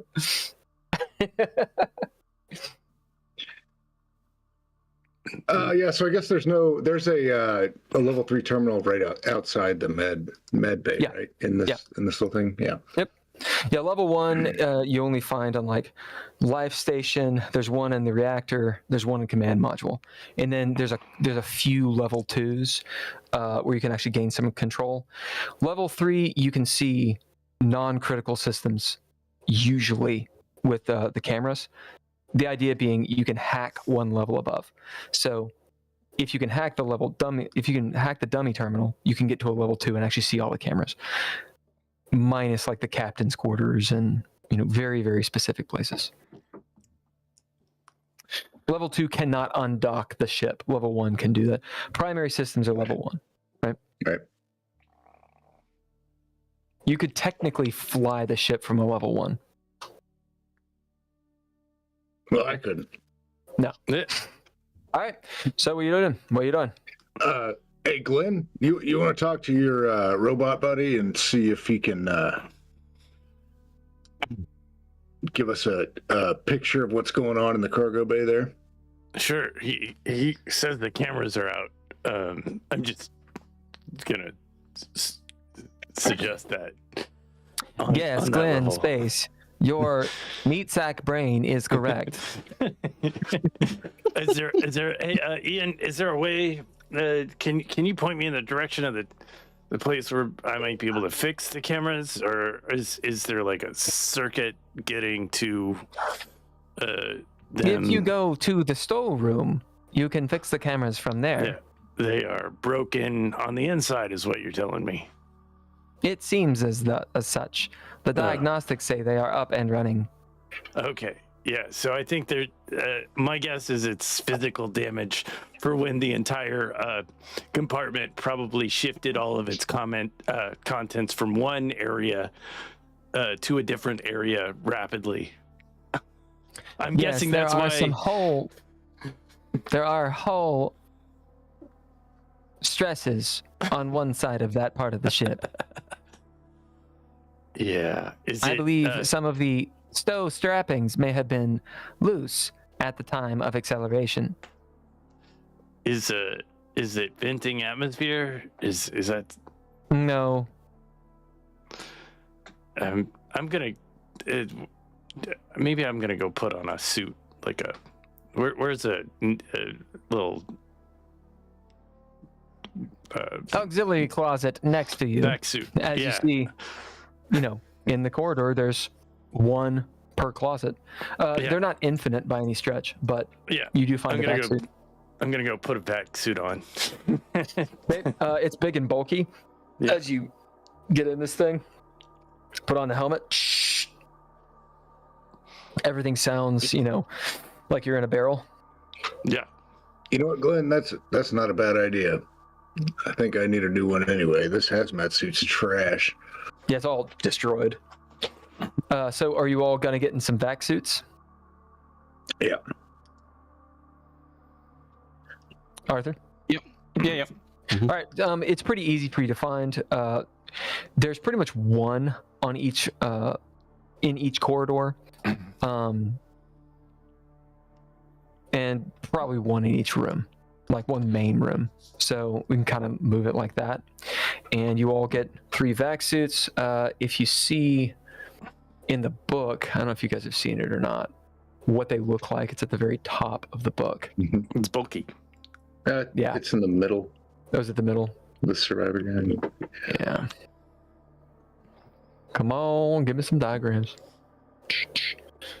Do either one of you guys? I got these syringes. Do you guys wanna like? Do you guys want these syringes to sedate her? Because doctor seems to think that maybe it's not possible to kill her or something. I'll mutter to you, Jackson. I'm pretty sure if we set her on fire, that'll kill her. I mean, well, she would have been dead if the doctor hadn't sewed her freaking head back on. Listen, I mean, I was just saying that, I was trying to do some experimentation. I didn't know how, far, I didn't know she was a cherub. I figured you cut her head off because she had, stolen something from you. Yeah, you do something like that again, and I'm going to cut your head off, Doc. Yeah, but my head wouldn't grow back. Yeah.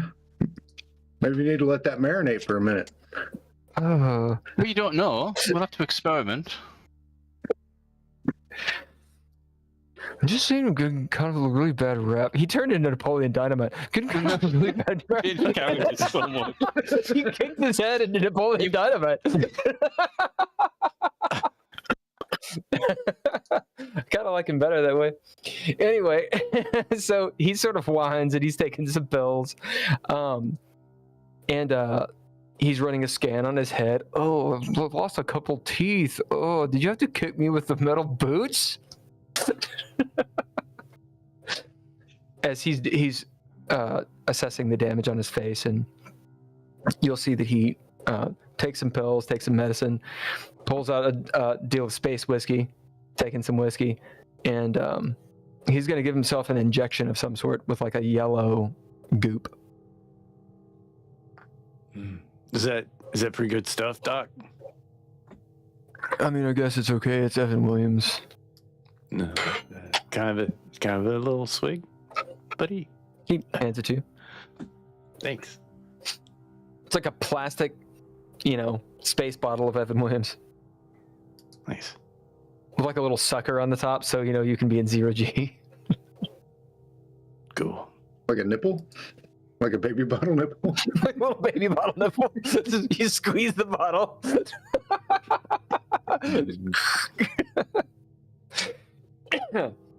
As Glenn no doubt steals it, and all right, what are you all doing hanging out in the med bay? It's been about an hour, we'll say an hour total since you got down here. Yeah. Let's go address this. Yep. Guess we're going in the hard way. I would just be careful. Right. She's just really pretty. I mean, like really, like you saw her. I mean, it's just she's like my type. So if we do get her to be sane, like hands off, fellas. Like she's mine. Glenn, there's no way that girl was ever sane to begin with. I think that's part of the reason you like her, isn't it? I like the crazy ones. That's true. The doctor's in the back. He has a satchel with his bullshit. Otherwise, he doesn't seem like he has any weapons. His face he's not holding his face anymore, but it's still discolored. As he's behind, what's your marching order as you approach this locked door? I'll go I'll first. Follow. I'm going to have my machine gun out, though. I'm going to Swing the vibra machete to the side. Got your machine gun out. You're all in vac suits, which is hilarious. So you look like straight up astronauts. Like, like the mothership suits, they're not sexy at all. We're gonna say these vac suits look like the ones in. Well, no, actually, they look like the ones in Interstellar. That's actually what they look like. I dropped a picture in the chat. Yeah. Of the. So book. you can move around in them, and you can run and that stuff, but it's bulky. You're all three in them. Dr. Adams is not. All right, he has his own like little tiny emergency vac suit. His helmet will be hanging off to the side. So yours can last for like hours. His lasts for like a couple hours. Basically, he's got a pea suit on, a pressure suit. All right, so Jackson up front. Next to him, I'm assuming, is Arthur. Mm-hmm. Just behind, That's in the me. middle, is Glenn, and in the back is the doctor. As you go up to the door, you see that it is locked because, Arthur, you asked Ian to lock it. Yeah. Ian, can you open the storeroom? Of course. Thank you. Shall I unlock it first? Knock, knock, knock, knock. Turns yellow. You guys just staring. Turns green. A curious smell emanates from the storeroom. It's dark in here, flashing light.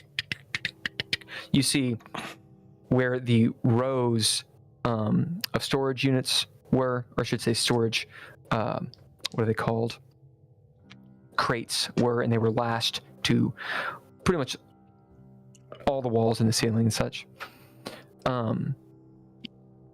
They're toppled all the way to the port side, so left. Several of them have come off the wall, hit the floor, busted open. You see foodstuffs.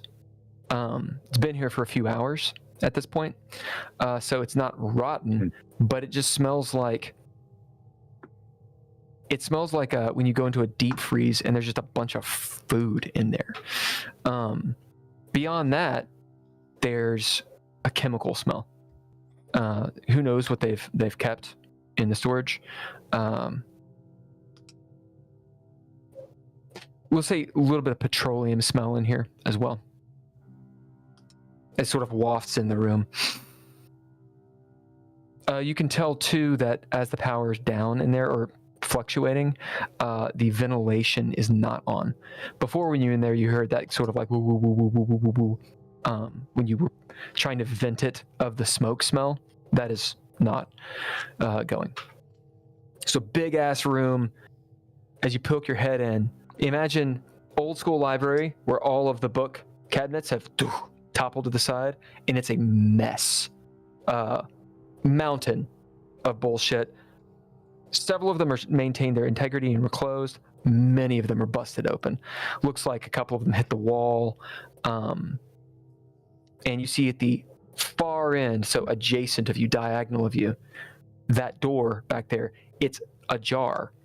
Looks like something is blocking the door from shutting, which you can't see since there's a bunch of detritus in front of you. What y'all doing?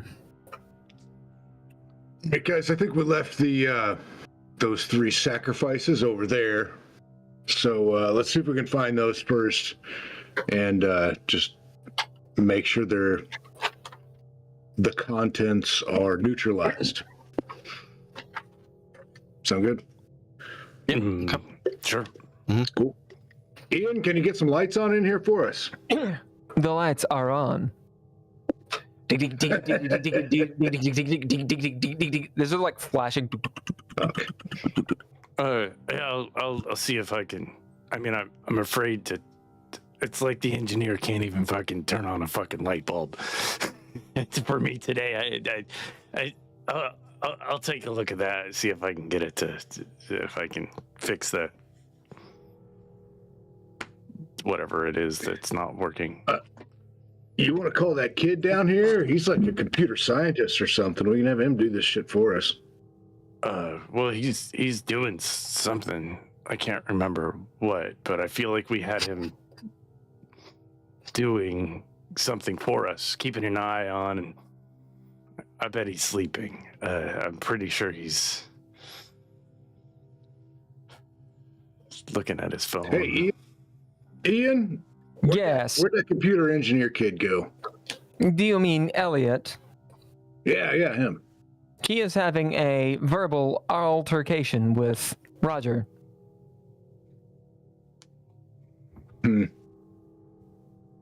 I can look. It's fine. I'll just look, and I'll see where the problem is.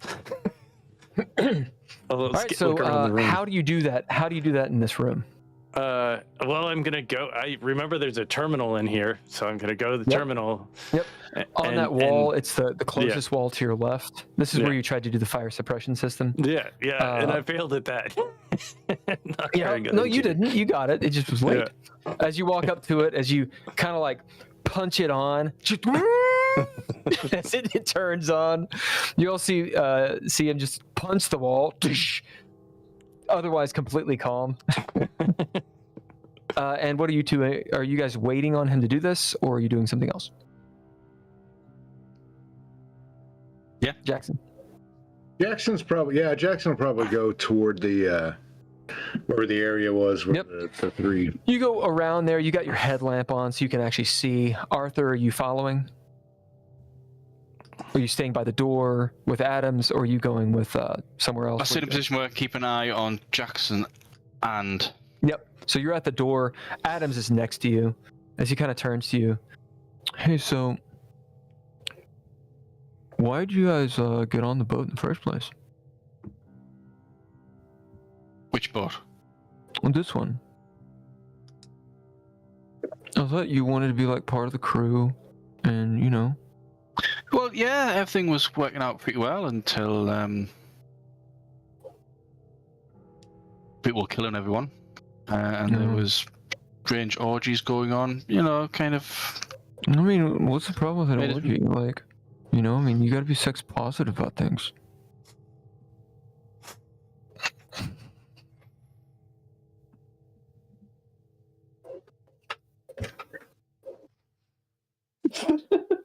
Yeah, Jackson, how's it going on down there? That's easy Yeah, kind of turns. My 2 cents, yeah, I'm down with the orgies. It was the all the murder and the killing and the freaking monsters that I'm not okay. No, I mean, Yeah, the what, is sacrifice. there anything going on down there? I'm not. Oh, okay. That place was this weird. place is a fucking mess, dude. I haven't found those boxes yet. They're over Yeah, here somewhere. Give me a minute. As you see, like, there's some chemical type spills. You don't know what it is. It could be benign. It could be, you know, hot sauce. You're not sure. As I'm assuming you step over that stuff, and you get to, it's just a wreck, and you get to about the place that you think, the one of the stasis pods was, and in fact, you see one of them up against the wall, overturned.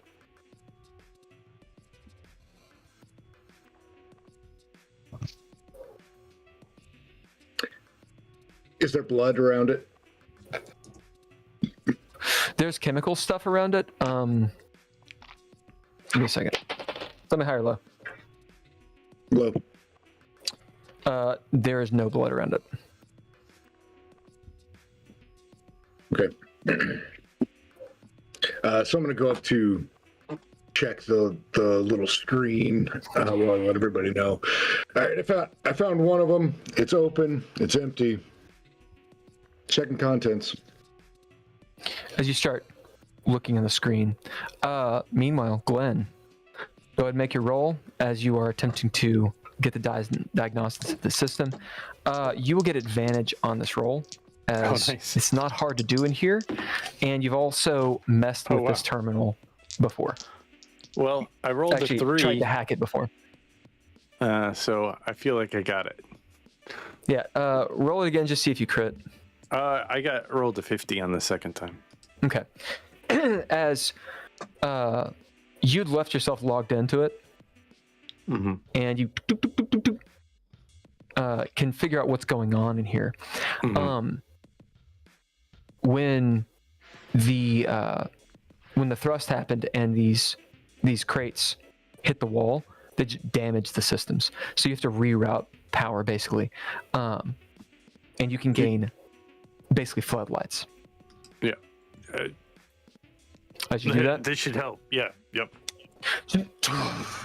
as floodlights, emergency floodlights come on, and that red hue on the floor lights up, whoop, which just has a creepy, hellacious vibe of the shadows, you know, raising on your faces, all come emanating from the floor. Changes all the colors, you know, to dark shades. The floodlights coming down, you can actually kind of see in here. Place is a wreck. It's a mess. Just off the cuff, Arthur, since you have sort of a vantage point, you could see 25-30% of the cargo survived and wasn't opened up somehow. Like, it was pretty calamitous. Why would that happen? The ship wasn't ready to go. Things were not bolted down, strapped down, like when you guys left. So it was just in a state that, you know, it should not have happened even with that. As Jackson, you look on the nameplate and all that stuff. Let me give you a name. Not that anyone cares about the names. Kane Desmond is the name. As you're tooling around with a little panel in the front, she's a colonist, should be around somewhere between 18 and 20 years old. You actually don't know. male. And there's some of that Arabash on there saying, whatever the other one did as well, which I don't think anyone here actually reads that stuff. On the inside, it looks very similar to the previous stasis chamber. It's basically the same stuff. The weird tubes and nodules are thrown off. You see the imprint of a young man, laying there, all river style, like in Firefly, but he is not there. Yeah, all right. Yep. Empty stasis container had a young male in it. So we've got at least 2 of them on the loose now. Well, something you'll put the other pods. Something you'll put together, Jackson, is this stasis pod is not busted open.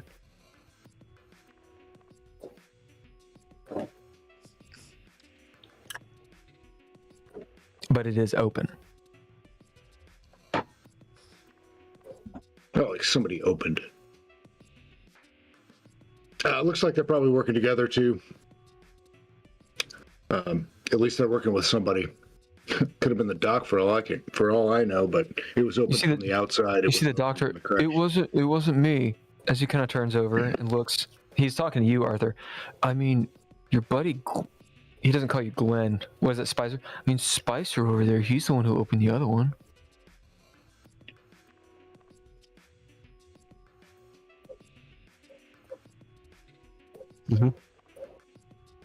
Commuted.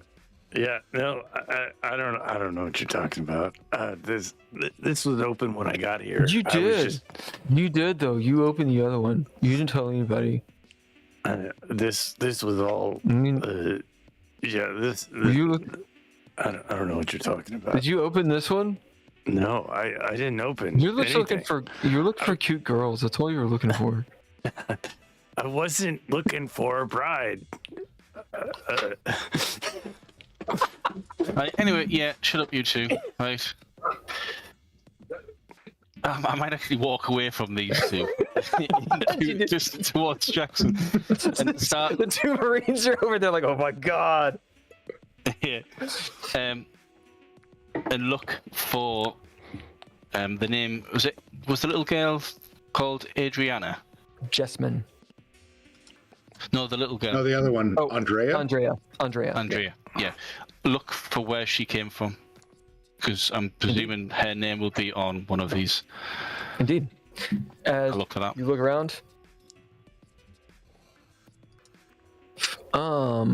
So since this is an absolute wreck of a place, you have an option. You can take your time, in which case you will find it, but it could take you literally a couple hours. Or you can try to find it quickly, in which case you gotta roll. I see you guys looking around. Yeah, go ahead. It's potentially a D5 hours is what I'm trying to say. So if you want to roll, I'll try you can find it soon. I'll look quickly. Okay, make a roll. So any order there was is now completely gone. So it's not a case of I found the A's, it'll be around that area. Oh yeah, it's all over the place. Oh, okay. And basically, you making the roll means that you found the A's.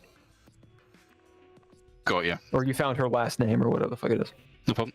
So I'll go for speed or intellect. Not that it makes any difference. There's one in the difference. It's up to you. If you're doing it really quickly, it's just on your description. If it's intellect, you're kind of sitting there and putting it all together. Yeah, no problem. I'll go for intellect. Okay. As Arthur kind of stands there thinking for a moment. No, I fail. As you're looking around, maybe you go to the first place you think, you realize, shit, I don't know her last name. Even if I don't know where she would be. Mm-hmm. Okay. Anything that you can do to give yourself advantage? Ian. This would be in the description. Yeah, Ian. Can you give me a list? Can you give me a list of all the colonists whose name began with Adriana? As he starts going down the list of names I don't have, and he goes down, down, down, down, down.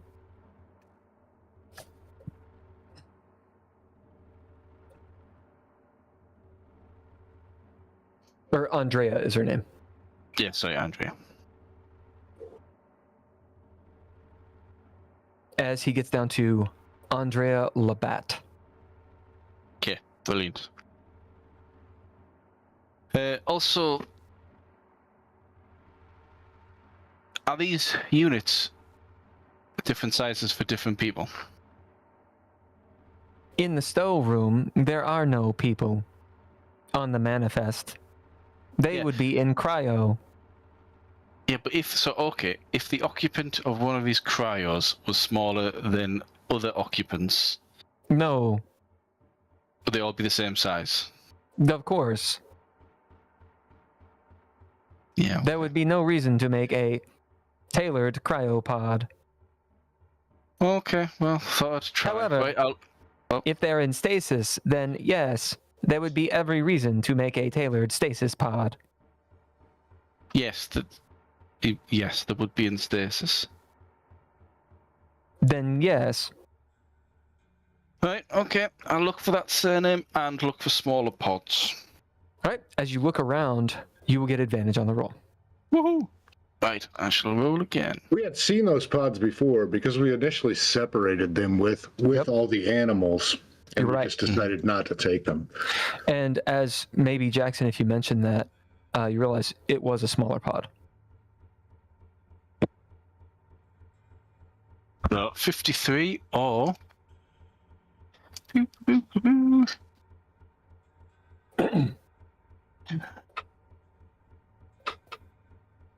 Well, Made very missed by 3.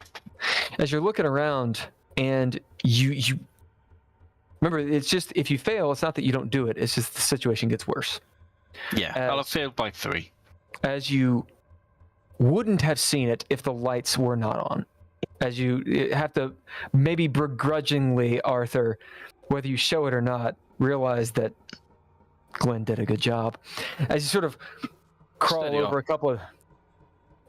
on. some crates, you get to climb up on a few of like this mound over next to the wall. It's like slick, and some are falling down. Like a lunchbox with like He-Man figures goes out and like a sandwich. As you get to, that was funny. As you get to a stasis pod of the same build, and you see the nameplate. You look. Mm-hmm. It is Andrea Labatt, and she is not in her pod.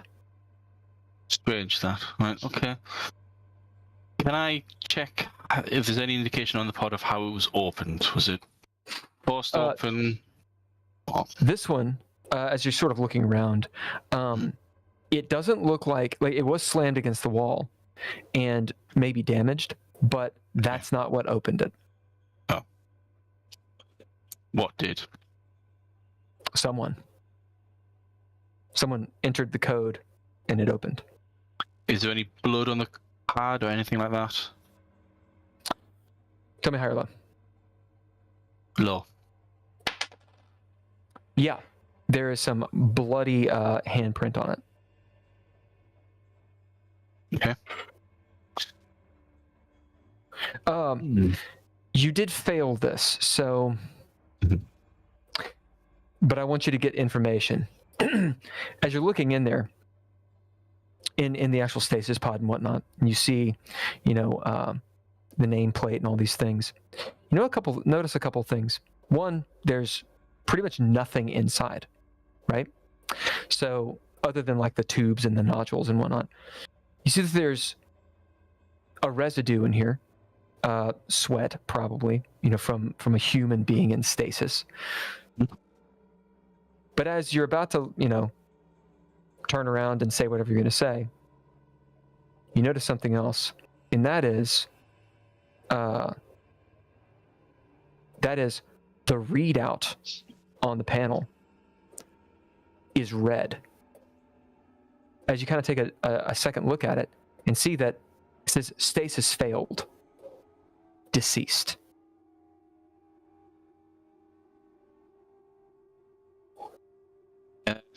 Okay.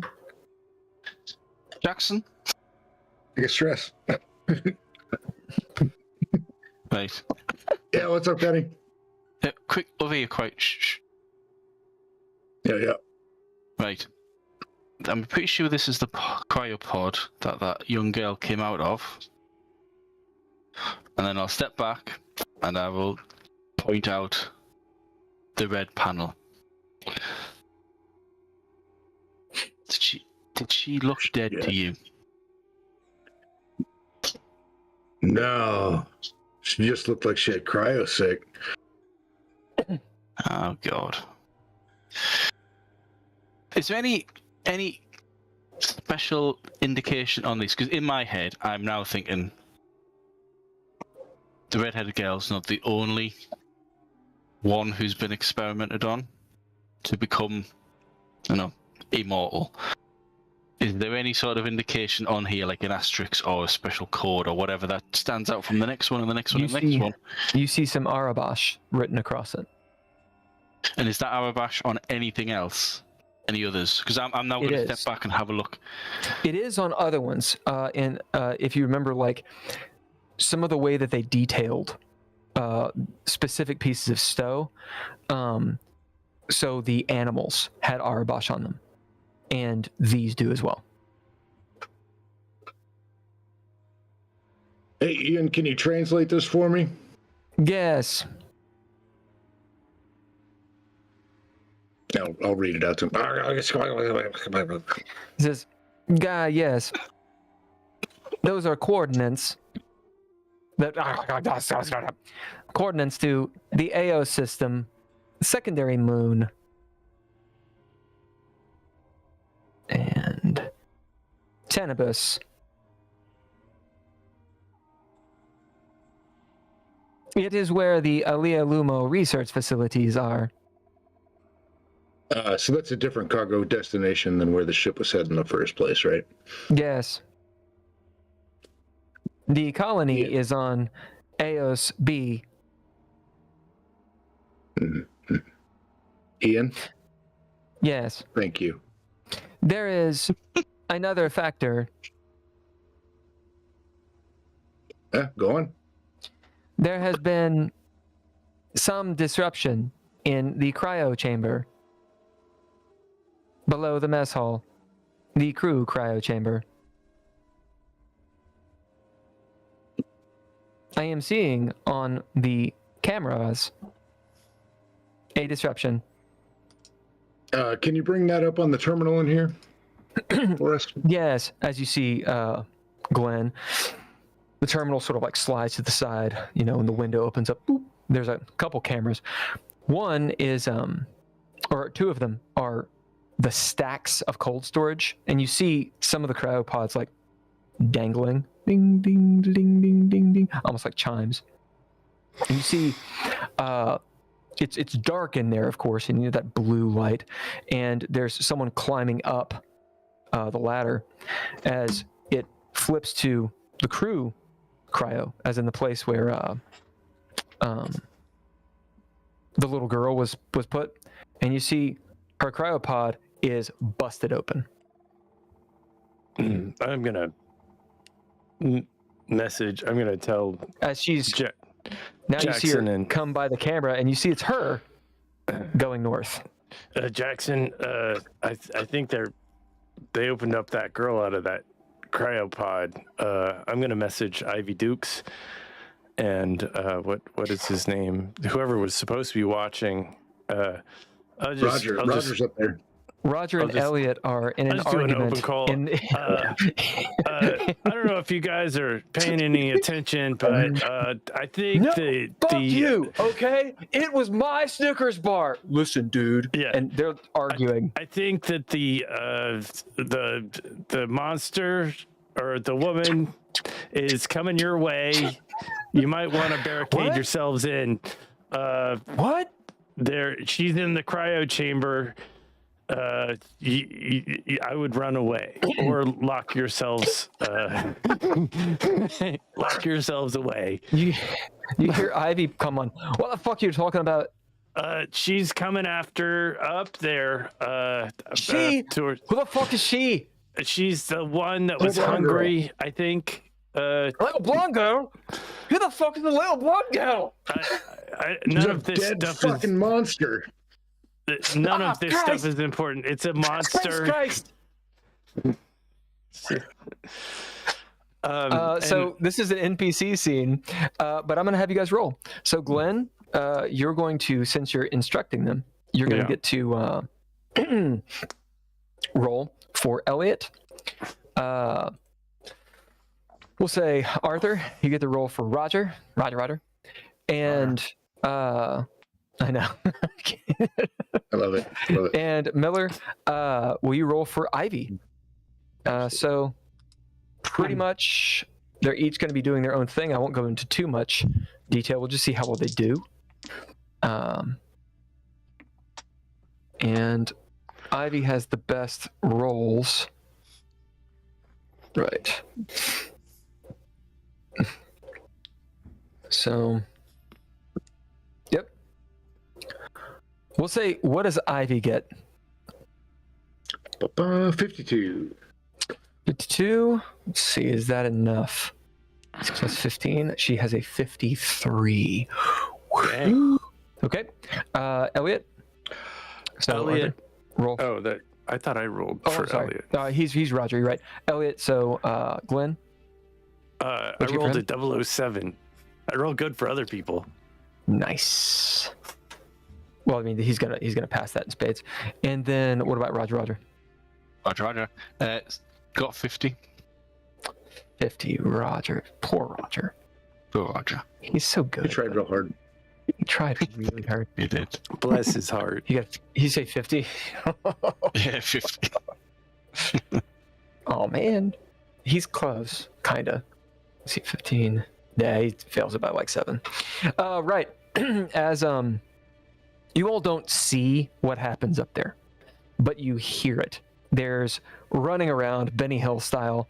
Roger is just in the way. It's just like, what? Monster? He's got his gun out, you know. Elliot is fucking around with something. I'm trying to lock the doors. Ivy is just fucking lock the fucking door. All hell breaks loose. You hear a gunshot. Boom. Silence for a moment. As in the camera, Glenn, you see Andrea get to that door as Ivy makes sure it's locked, and the mechanism goes down, it turns red. As she tries to open it and just kind of looks up at it, you kind of see her face. She looks like a little girl with bloodshot eyes. She just sort of like looks, presses the button a few times, and then just sort of like scratches her head like she doesn't understand why it doesn't open. After that silence, what are y'all doing? How far away are we from them? How long would it take for us to get there? If Would we get there in time? You have gravity, so you can move pretty quick. You guys are down at, let's see, you're down at number 5. You got to get up to, I believe it's 8. So you got to go almost all the way back up. Let's see. It's 2, 4, 6, 8, 10, 12, 15. Probably 10 minutes. Mark Zero, If you rush 5 minutes, you could do it in 5 minutes. Can you slam on the brakes and give us a little less gravity? Maybe we could be there a little faster. No, I cannot do that. That's a really bad idea. Also, you wouldn't get less gravity, you get more. Oh, or I don't know. We need gravity thrusters. to run. I got an idea. Ian, Yes. can you open all of the doors between here and area 8? Yes. Would you like me to? Yes, please, and turn on any lights you can between here and there. Doors are open. Lights are on. Yeah, so I'll step under the ladder and aim all the way down the ship and see if I can see that little Andrea girl. All right. So here's the question. Is it a straight shot? That's a good question. I love the idea. Let's call it a high or low. So Jackson, you get to call it. You two roll d100s. Hi.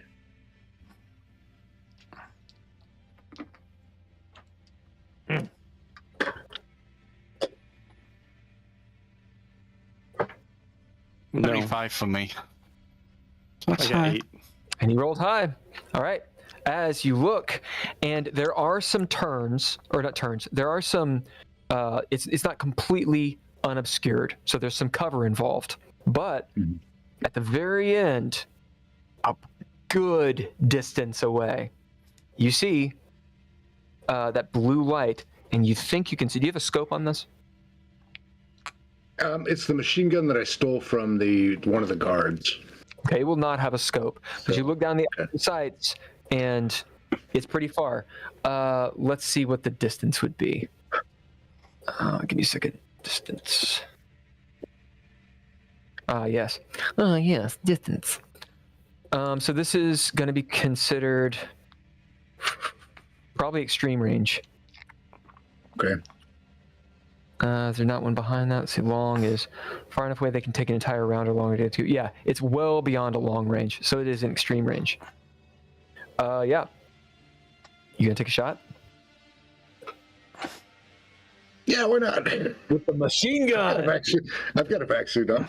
All right, yeah, with the machine gun. See him. I mean, can I see her though? Was it enough that I could see? You her? can just barely see her. I mean, it's want to say, I don't want to make this ship way bigger than it is, but I think it's like a quarter mile long. Oh, it's 260 meters. What am I thinking? Okay, so she's about halfway, so it's about 120 meters. So that's like a football field, a little over a football field. Yeah. And it's in the Army far. we had to part of our qualification was to hit 300 yards. Okay. So there you go. Shouldn't be a problem. You got your machine gun. You got it still leveled. disadvantage because the machine gun's long range. And she's got some cover. So that'll just reduce damage. Military trainings. Disadvantage. Yep. Oh my god. Bad. I love it. But it's not a crit fail. It's not a crit. Yeah. Is there anything that you can do Not much. to negate that disadvantage? Give you 5 seconds. 5. No. As you rip off a few, one deal of ammo, burst fire, as it just takes out a couple systems on the way. Like one of the terminals just explodes. One of the bullets ricochets off of a cryopod, pew pew pew, and lands about a foot away from her head. But it doesn't hit the hull. You see one of the cryopods like venting cryo bullshit as she turns down, and you see somehow, even from this distance, you can see like her eyes, they do that cat reflective thing. Mm-hmm. And you hear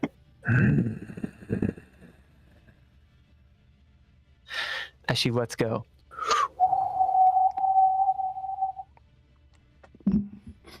Do I have time to pull? I'll drop the machine gun if I need to, and I'll pull the machete, and I'll Anna style, she's flips around.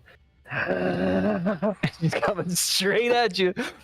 Yeah, you do. She's falling 300 meters or 150 meters as you two, Arthur and Glenn,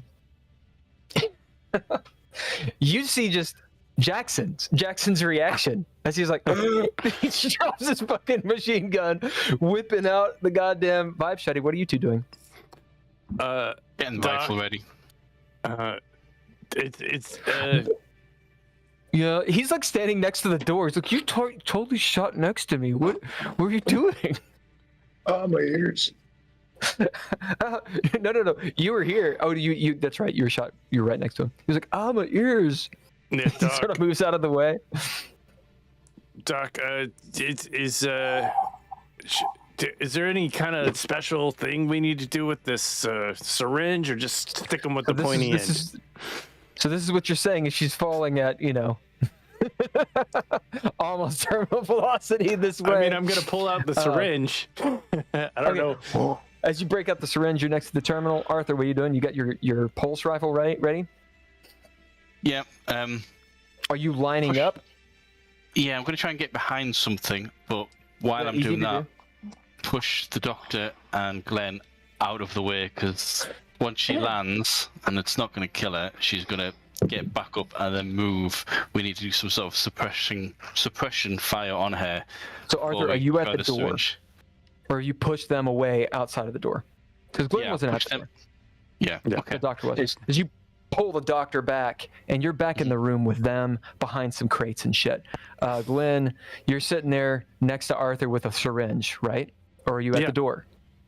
Yeah, okay. I'm probably was at the terminal and surprised by the fire. So I was not looking up. I don't know what's going on. I just feel like that's it's what's her name coming? As you turn, Jessamine. you see Jackson, and now, so that was that little brief round. She is attacking you, Jackson. Her mouth is open. You see like little girl filed down teeth, blood red anger in her eyes. Just and the eyes flash, and her nails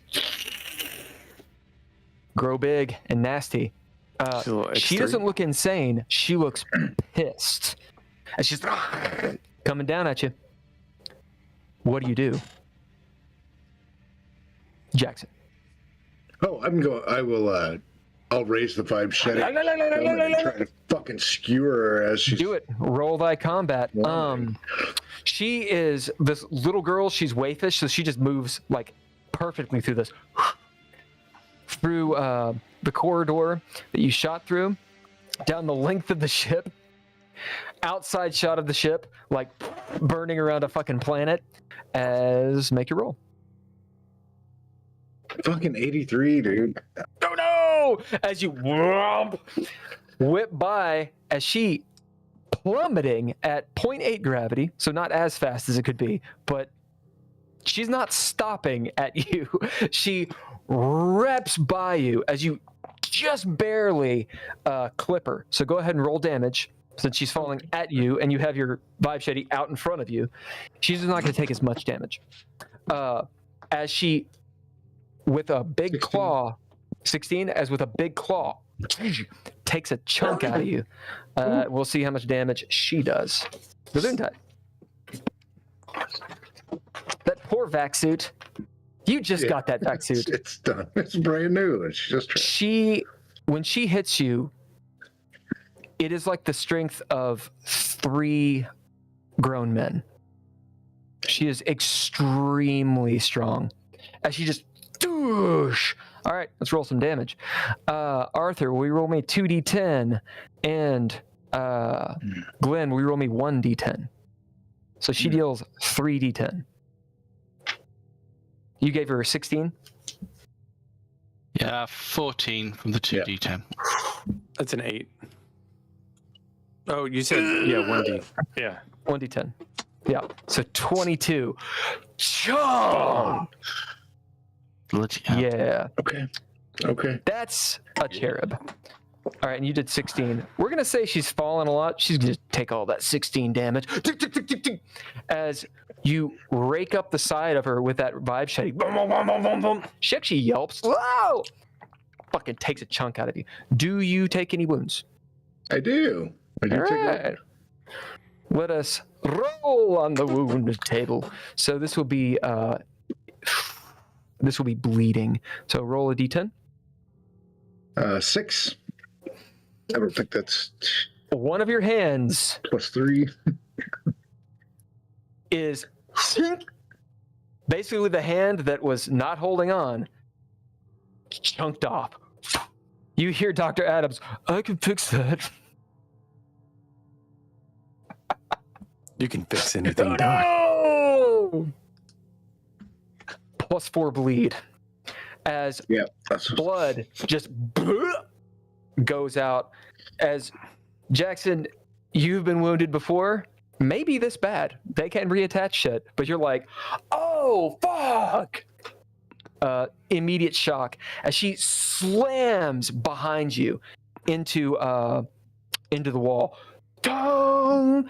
She lands on her feet, but it's obviously really, really hard. So roll me a d10, please. Actually, give me 2 d10. Who? Jackson. 8. Is that total from 2? Yeah. Okay. Well, I rolled 1 the first time and it was a 9, and then I rolled 2, and 7 and a 1. It's fine. As she hits, you get front row seats. You see she lands on her feet.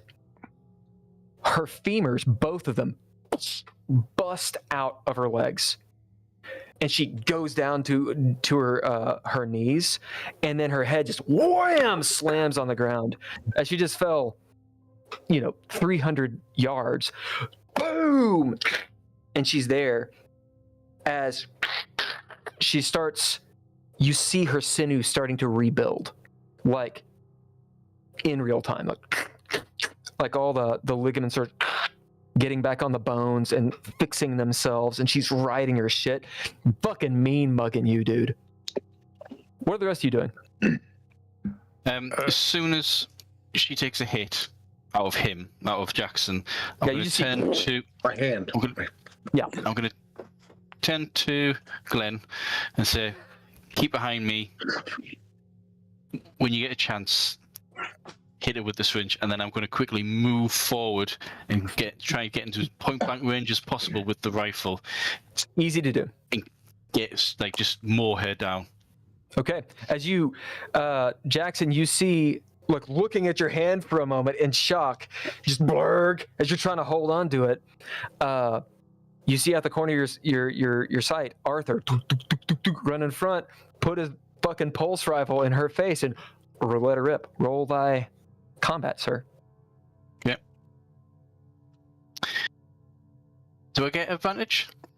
Yeah. On the distraction that I'll give you advantage. It's fine. Yeah, that's all right then. Good. No. I mean, you're. I understand why they get disadvantage for distance, but if you're literally muzzling them, it seems like that's a little silly. Yeah. I hit 52 under 65. Yeah. Also, Jackson, will you roll me a D10 for the wound table, because she did take a wound. Ah, cool.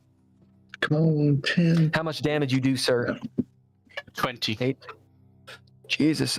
So she has a major artery cut from both femurs exploding out of her body.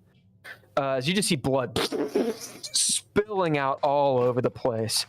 Can sorry, just to slightly rewrite what's going on. Do it. We haven't gotten that decision, so she's landed, effectively broken her legs, and her legs are slowly being repaired. I'm going to be aiming at her legs. I want it so that she if it's possible to cut through her legs, but while it's healing, you're trying to rock and roll. Yeah. Cool. As you get up there, you see the blood spill out of her, and you deal 20 damage. God damn. All right, so that's another wound. Roll a D10, and we'll see what wound it is. D10. And pulse rifle gives what wounds? Do we know? It's just I've just got down 3d10. Okay. It's a gunshot wound. Gunshot. All right. Gunshot.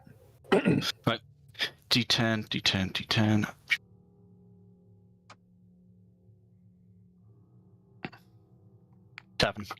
7. Oh no! Major blood loss. Oh god. All right. As you just absolutely go hands, absolutely obliterating her lower half as she's twisted around and not even reacting. Like she's a 12-year-old girl, just obliterated. Let's see. As you release the shot, mark down the ammo, the pulse rifle smoking. and she begins to move, slowly turning around. You see blood just pouring out of her mouth and her eyes, her legs just absolutely mangled, and she's not dead. Like there's life in her eyes. In fact, she looks even more feral.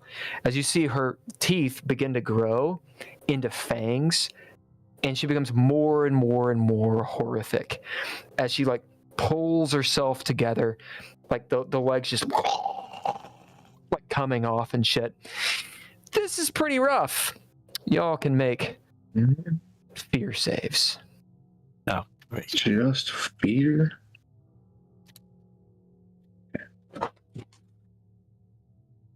No. Hey, made it. The low, guttural, inhuman growl that emanates from her body is hellacious. 44. So is that a critical? That's a critical what? Did you pass? Yeah, 44. Yeah. Arthur, you are totally good. Like, not only are you good, you're like, I have no sympathy. This is nothing. You are not human. This is. I'm completely fine with what I'm doing right now. What about the rest of you? And we'll even say, because Arthur's so resolute, if you failed, you get advantage on this. Oh, Because you see Arthur literally next to this monster, fine, like not flinching whatsoever. Made my fear save. You did what? You I made made it? my fear save. Yeah. So Jackson, you're sitting there bleeding out, knowing you got to do what you got to do. I critically failed. I rolled the first roll was a 99. Yeah. What's the second And then one? the second roll was a 43, which is just a few less than, a few more So than, did you pass? than my fear. No, that was a fail. So you failed. Do I not get to act before? So I just don't act. No, it's not that you're not going to Yeah. act. It's just that you're Okay. going to fail the fear save. Yeah. As there's a moment where you want to shit yourself and piss yourself and run from the room screaming, but then you see the two Marines hold their ground. Yeah. And it steals you. You're still fucking frightened, but you're not panicking. So you take a hit to one of your saves because you failed that roll. So take 1 point off a save. And what is it that you do? I am going to inject this little creature with the pointy end of my. How do you do it? Well, I've got You're it back at the out. terminal? You're back at the terminal? I'm gonna. Tell me what I you guess do. run at her, and then stop suddenly, and think. I'm just gonna like. Is this the best moment? Like, is this? Hey, you only maybe have I a moment. Do you sit there and think about it, or what do you do? I'm good. What do you say? What do you do? I would like to wait till she's closer instead of running at her and freaking her out. I'm going to position myself in a way, because I only have one shot of this, to where I'm going to guarantee success. So I'm going to not try to inject her. You can't guarantee I'm going... success. No, I know. You can't guarantee I can't success because you got to roll dice. guarantee. What I want to do is position myself closer to her strategically. If you want, you can get right up on her next to Arthur. But if you don't, then you don't. Yeah, I would like to get close to her, maybe behind her, and so I can have a clear shot of. So you can get to her side because she's like on the wall, right? Like she's like at the wall on the floor. And so I can give Arthur's, that shot to the biggest part of her torso. Yep, Arthur's right in front of her. You run up, kind of stammer, don't know, jump over, get around to the other side, and do you stick her or not? Yeah, if she's right there, I'm gonna stick her. Roll combat. Yeah. All of my dice are bad. Yes. You see, those weighted dice. You've weighted those dice too heavy. it's all Shit. 99. Can I use Rimwise for this? Just like because I'm trying to figure out the best part. I don't think so because Rimwise is not anything medical. Stim packy? Yeah, Don't I'll give you worry. Rimwise for it. That makes sense. Doesn't matter. I failed. What'd you get? What'd you get? I got an 86. Oh my god. My God. All right, as you go to stab her and she moves and lurches forward and you just pull back. Like Yeah. you don't get anywhere near, so you don't waste it, but you don't get it. But you are the worst part of the scenario is you're right there. right next to her with Arthur. Yeah, I'm right there. All right. Top of the round, her body is seemingly broken. And something absolutely horrific happens, Arthur and Glenn. You see her legs splayed out, all fucked up from the pulse rifle, still smoking, as tendrils from the legs shoot up at you like the fucking thing. As she picks herself up, and despite this, hand crawls like the fucking exorcist, leaping forward at you, Jackson. She attacks everybody. What are y'all doing? Stick her with the pointy end of the syringe. Heal that shit. Are you trying to? You're the leaping torso. Is that what you're stabbing on her way past? Yeah. Yeah. You try to get her right in the forehead. Okay, cool. What are the rest of you? Stand and fire. Yeah. So you're trying to shoot it. All right, cool. Roll the combat. As for Jackson, he's going to take the 4 points of bleed, which will be 8 next round. Oh god. So he pulls his stump up, and it's spewing blood, and he sees this little girl turn into this Cthulhu octopus fucking ring crazy bitch, and he's going to panic. Well, I mean, I'll make a panic check, but I'm at 12 stress, Yeah. so... Oh no.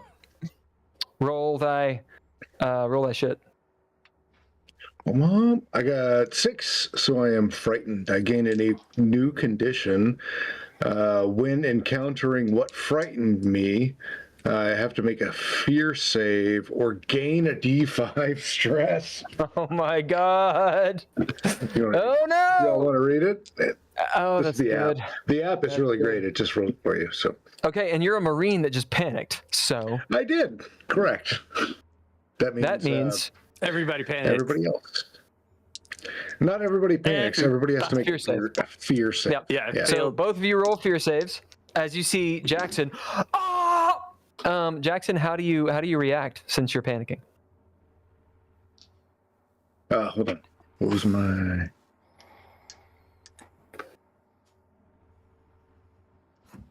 Let's see. Oh, that bitch cut my whole fucking hand off with her goddamn fingernails. Now she's turning into a fucking space octopus. She's fucking cursed, man. It's game over. It's game over. Who cares?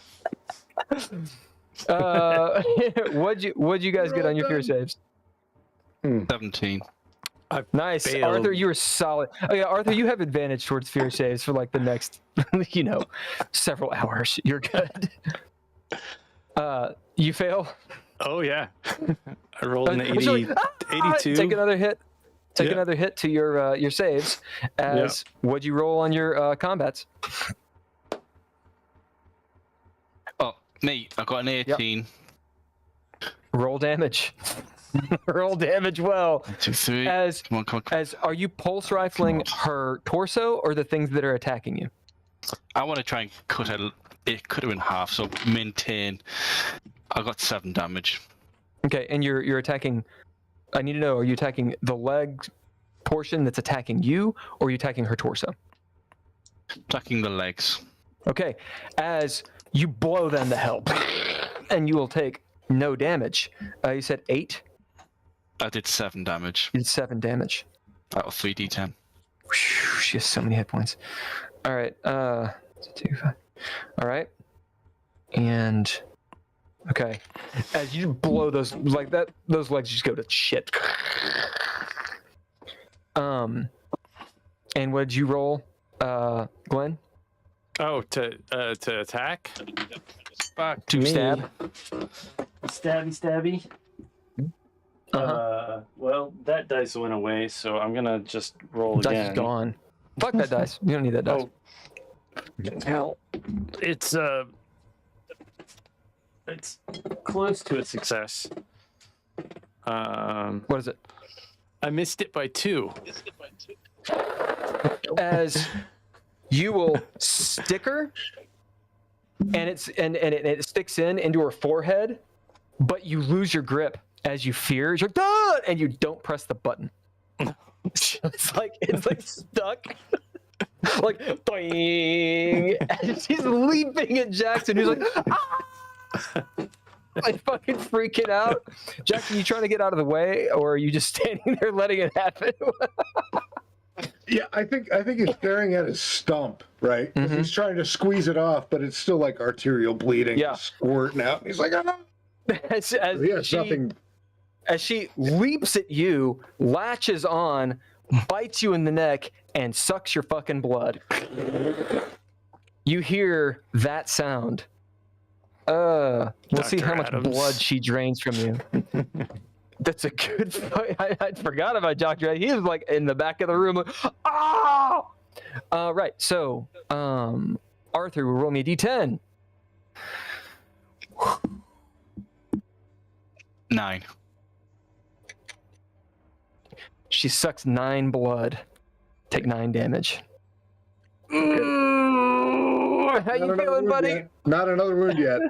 I have 3 health, so beginning of the next round I'll drop. As she's not latched on like the other guy was. She's vampire biting you, sucking your blood. As you see the moment, like you just hear her moaning, like in ecstasy, and you see her legs that are not there from her torso start to like Fifth Element build below her as she's So does she like regenerating. latch onto the stump that I was holding like this? You know what? I love that idea. She's just on your fucking stump. Oh, just fucking stuck in the stump, man. Oh.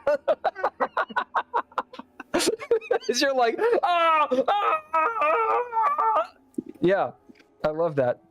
Okay, Dr. Adams, let's find out if he can act. So since you called it, Glenn, you'll say high or low. You two roll d100s, and we'll see if he can do it. As in, we'll take we'll see if it's high or low. Oh, you're muted, dog. Oh, good. I'm gonna say low on this one. Low? Okay. What'd you get, Arthur? 87. Oh, I said high first. Fuck me. Yep, no, that's what you get for cheating, dog. Because you saw him and you cheated. And whenever Jackson gets back, we'll see what he is going to say. Meanwhile, I'm going to grab a soda water. Oh, yeah. So we're fucked, there, Gunny. 50-50. Yeah, 50-50. 50-50. Yeah, all you gotta do is fucking hit the fucking button on the needle. No, that's your job. This is not my game, man. You want me in games where you roll high? I can roll high. I can roll high all day long. Roll low. Nope. No, it's true though. I think we had a game. Bill and I played a Dreadlord game for years, and he's like, "How the fuck are you getting 20 successes on this stuff?" And I'm just rolling 9s and 10s and 8s, like whole entire freaking game. Could not be stopped. Too good. Too good. Pulling. I remember in playtesting Legends of Venice, the number of times you rolled 10s. Like, what? It was just amazing. He rolls It's not good for really well. playtesting because there's no way of knowing if what you're up against actually good or not, because you were like pummeling those dice. Crazy. All right. So Jackson. Oh, go on. Jackson. Action All right. Jackson. Well, that'll give me a couple minutes to use Albano. We've got about like 10 minutes left. 10-15 minutes. We're gonna resolve this. So I'll be right back. All right. We're gonna take a Get break. him up to speed.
It's all good. All right, so go ahead and start it back up, and we'll.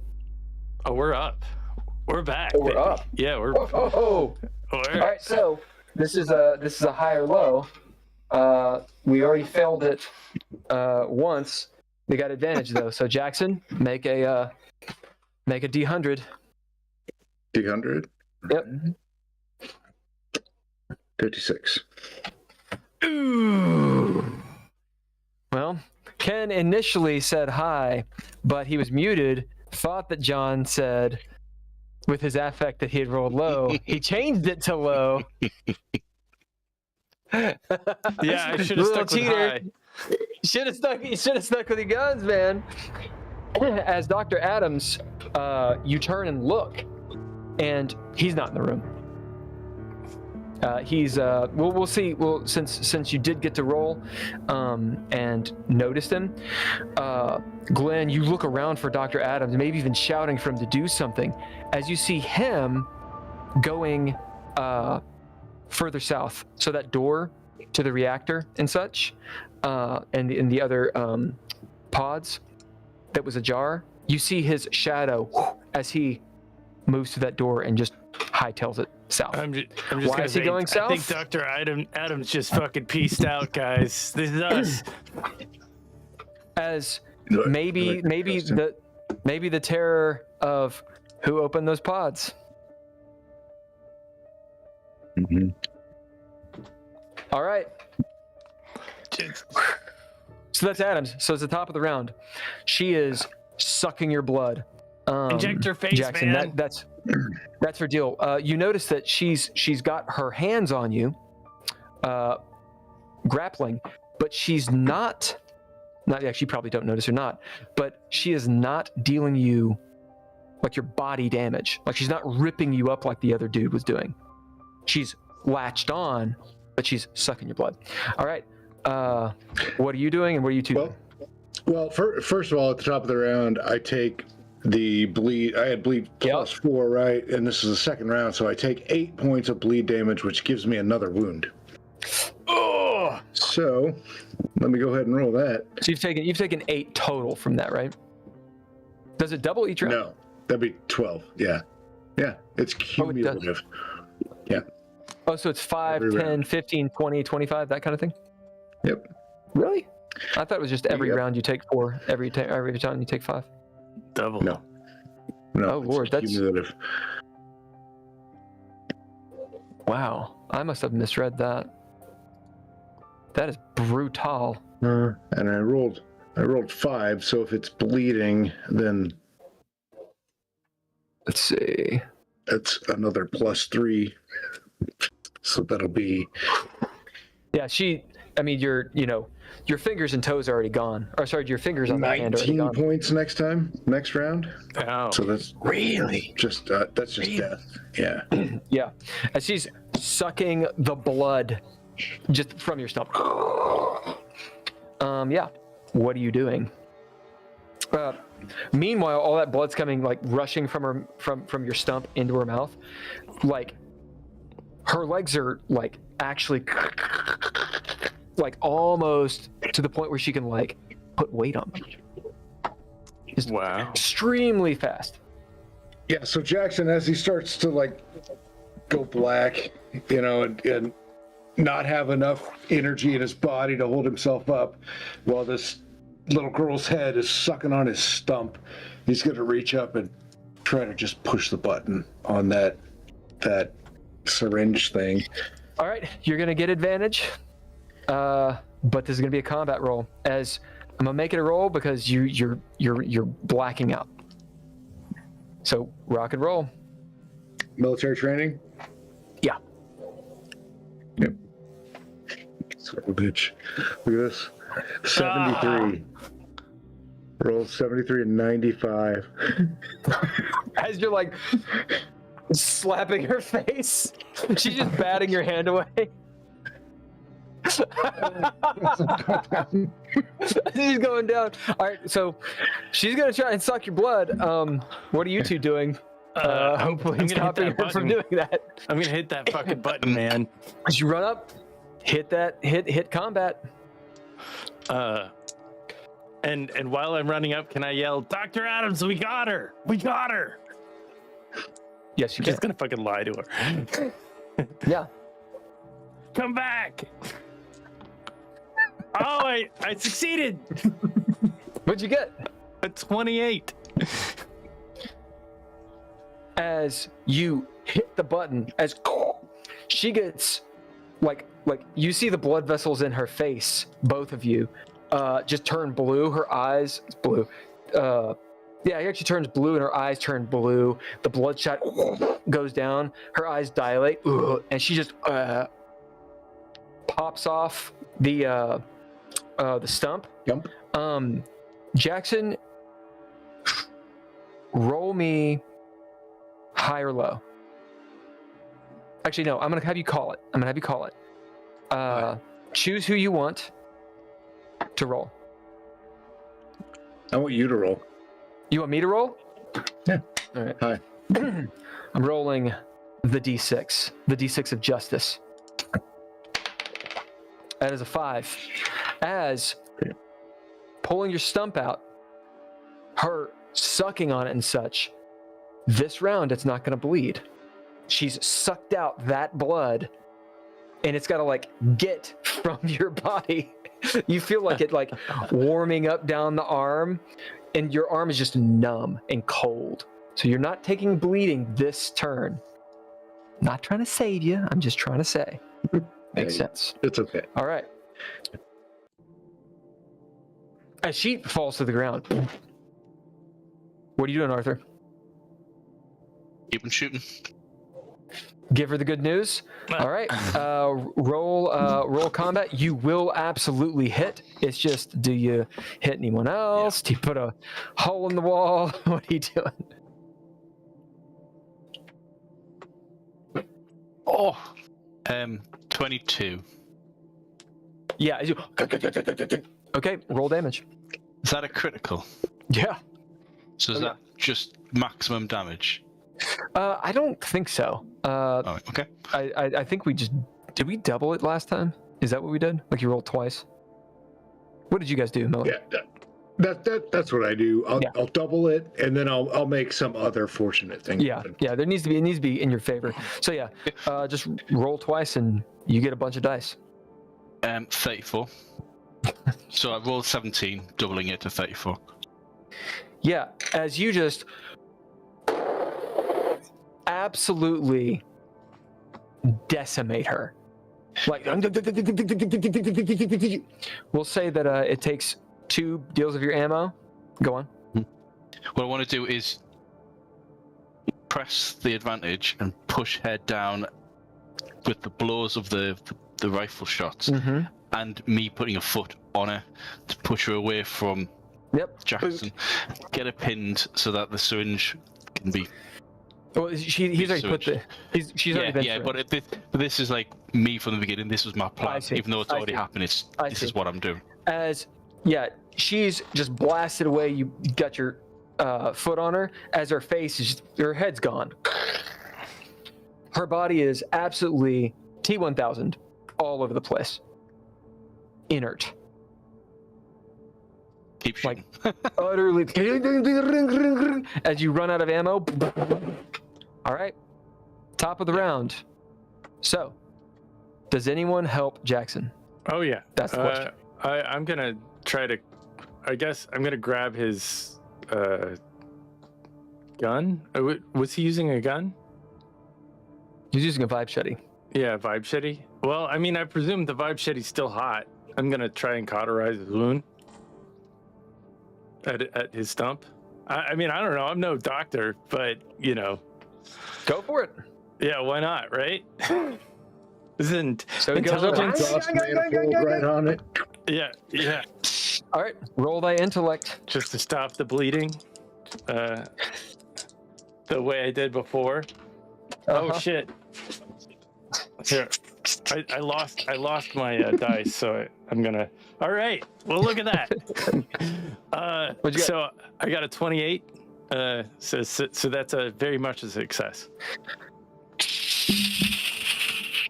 As your bleeding stops, but you take a point of damage.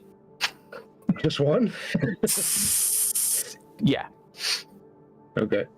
As you're laying back, she only actually she didn't puncture your skin at all. She sucked on your stump.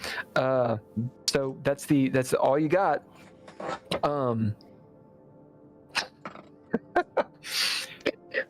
Yeah, I've got 2 wounds from bleeding. She is not moving. Like there's not really contiguous pieces of this person anymore. There's sort of like a bit of a trunk that's just all shot to hell. There's like some fingers over there kind of like twitching, and then that stops. Like, yep. What are you all doing? I'm kicking body parts away from other body parts just to make sure that they don't do some sort of reforming. Like, you do.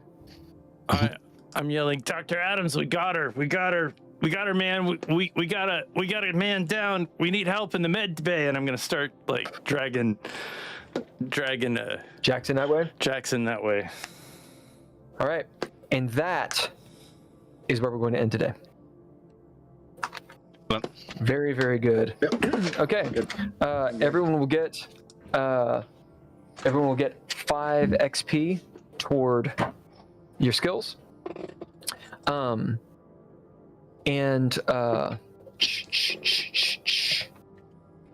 That's for seeing an actual cherub. So you've seen one of the real monsters, of which you can assume there are 3. Yeah. Now yeah. 2. Yeah. Thanks, Glenn. God, you fucked it all up for everybody. Sorry, man. It's not my fault. I didn't do nothing. No, it's okay. She's hot though. She's hot. She's hot. I just wanted I'm to assuming have one of you children. gets. That's all. I'm assuming one of you got Jackson's hand. We'll say Jackson, you picked up your hand, like Saving Private Ryan style. Yeah, Jackson's not in a good way. No, Jackson is not in a good way right now. That was his five shitty hand, man. That was the pipe shitty hand, man.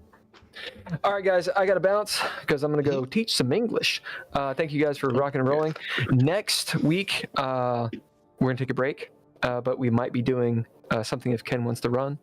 And then the following week, I think we'll be playing, assuming that people can.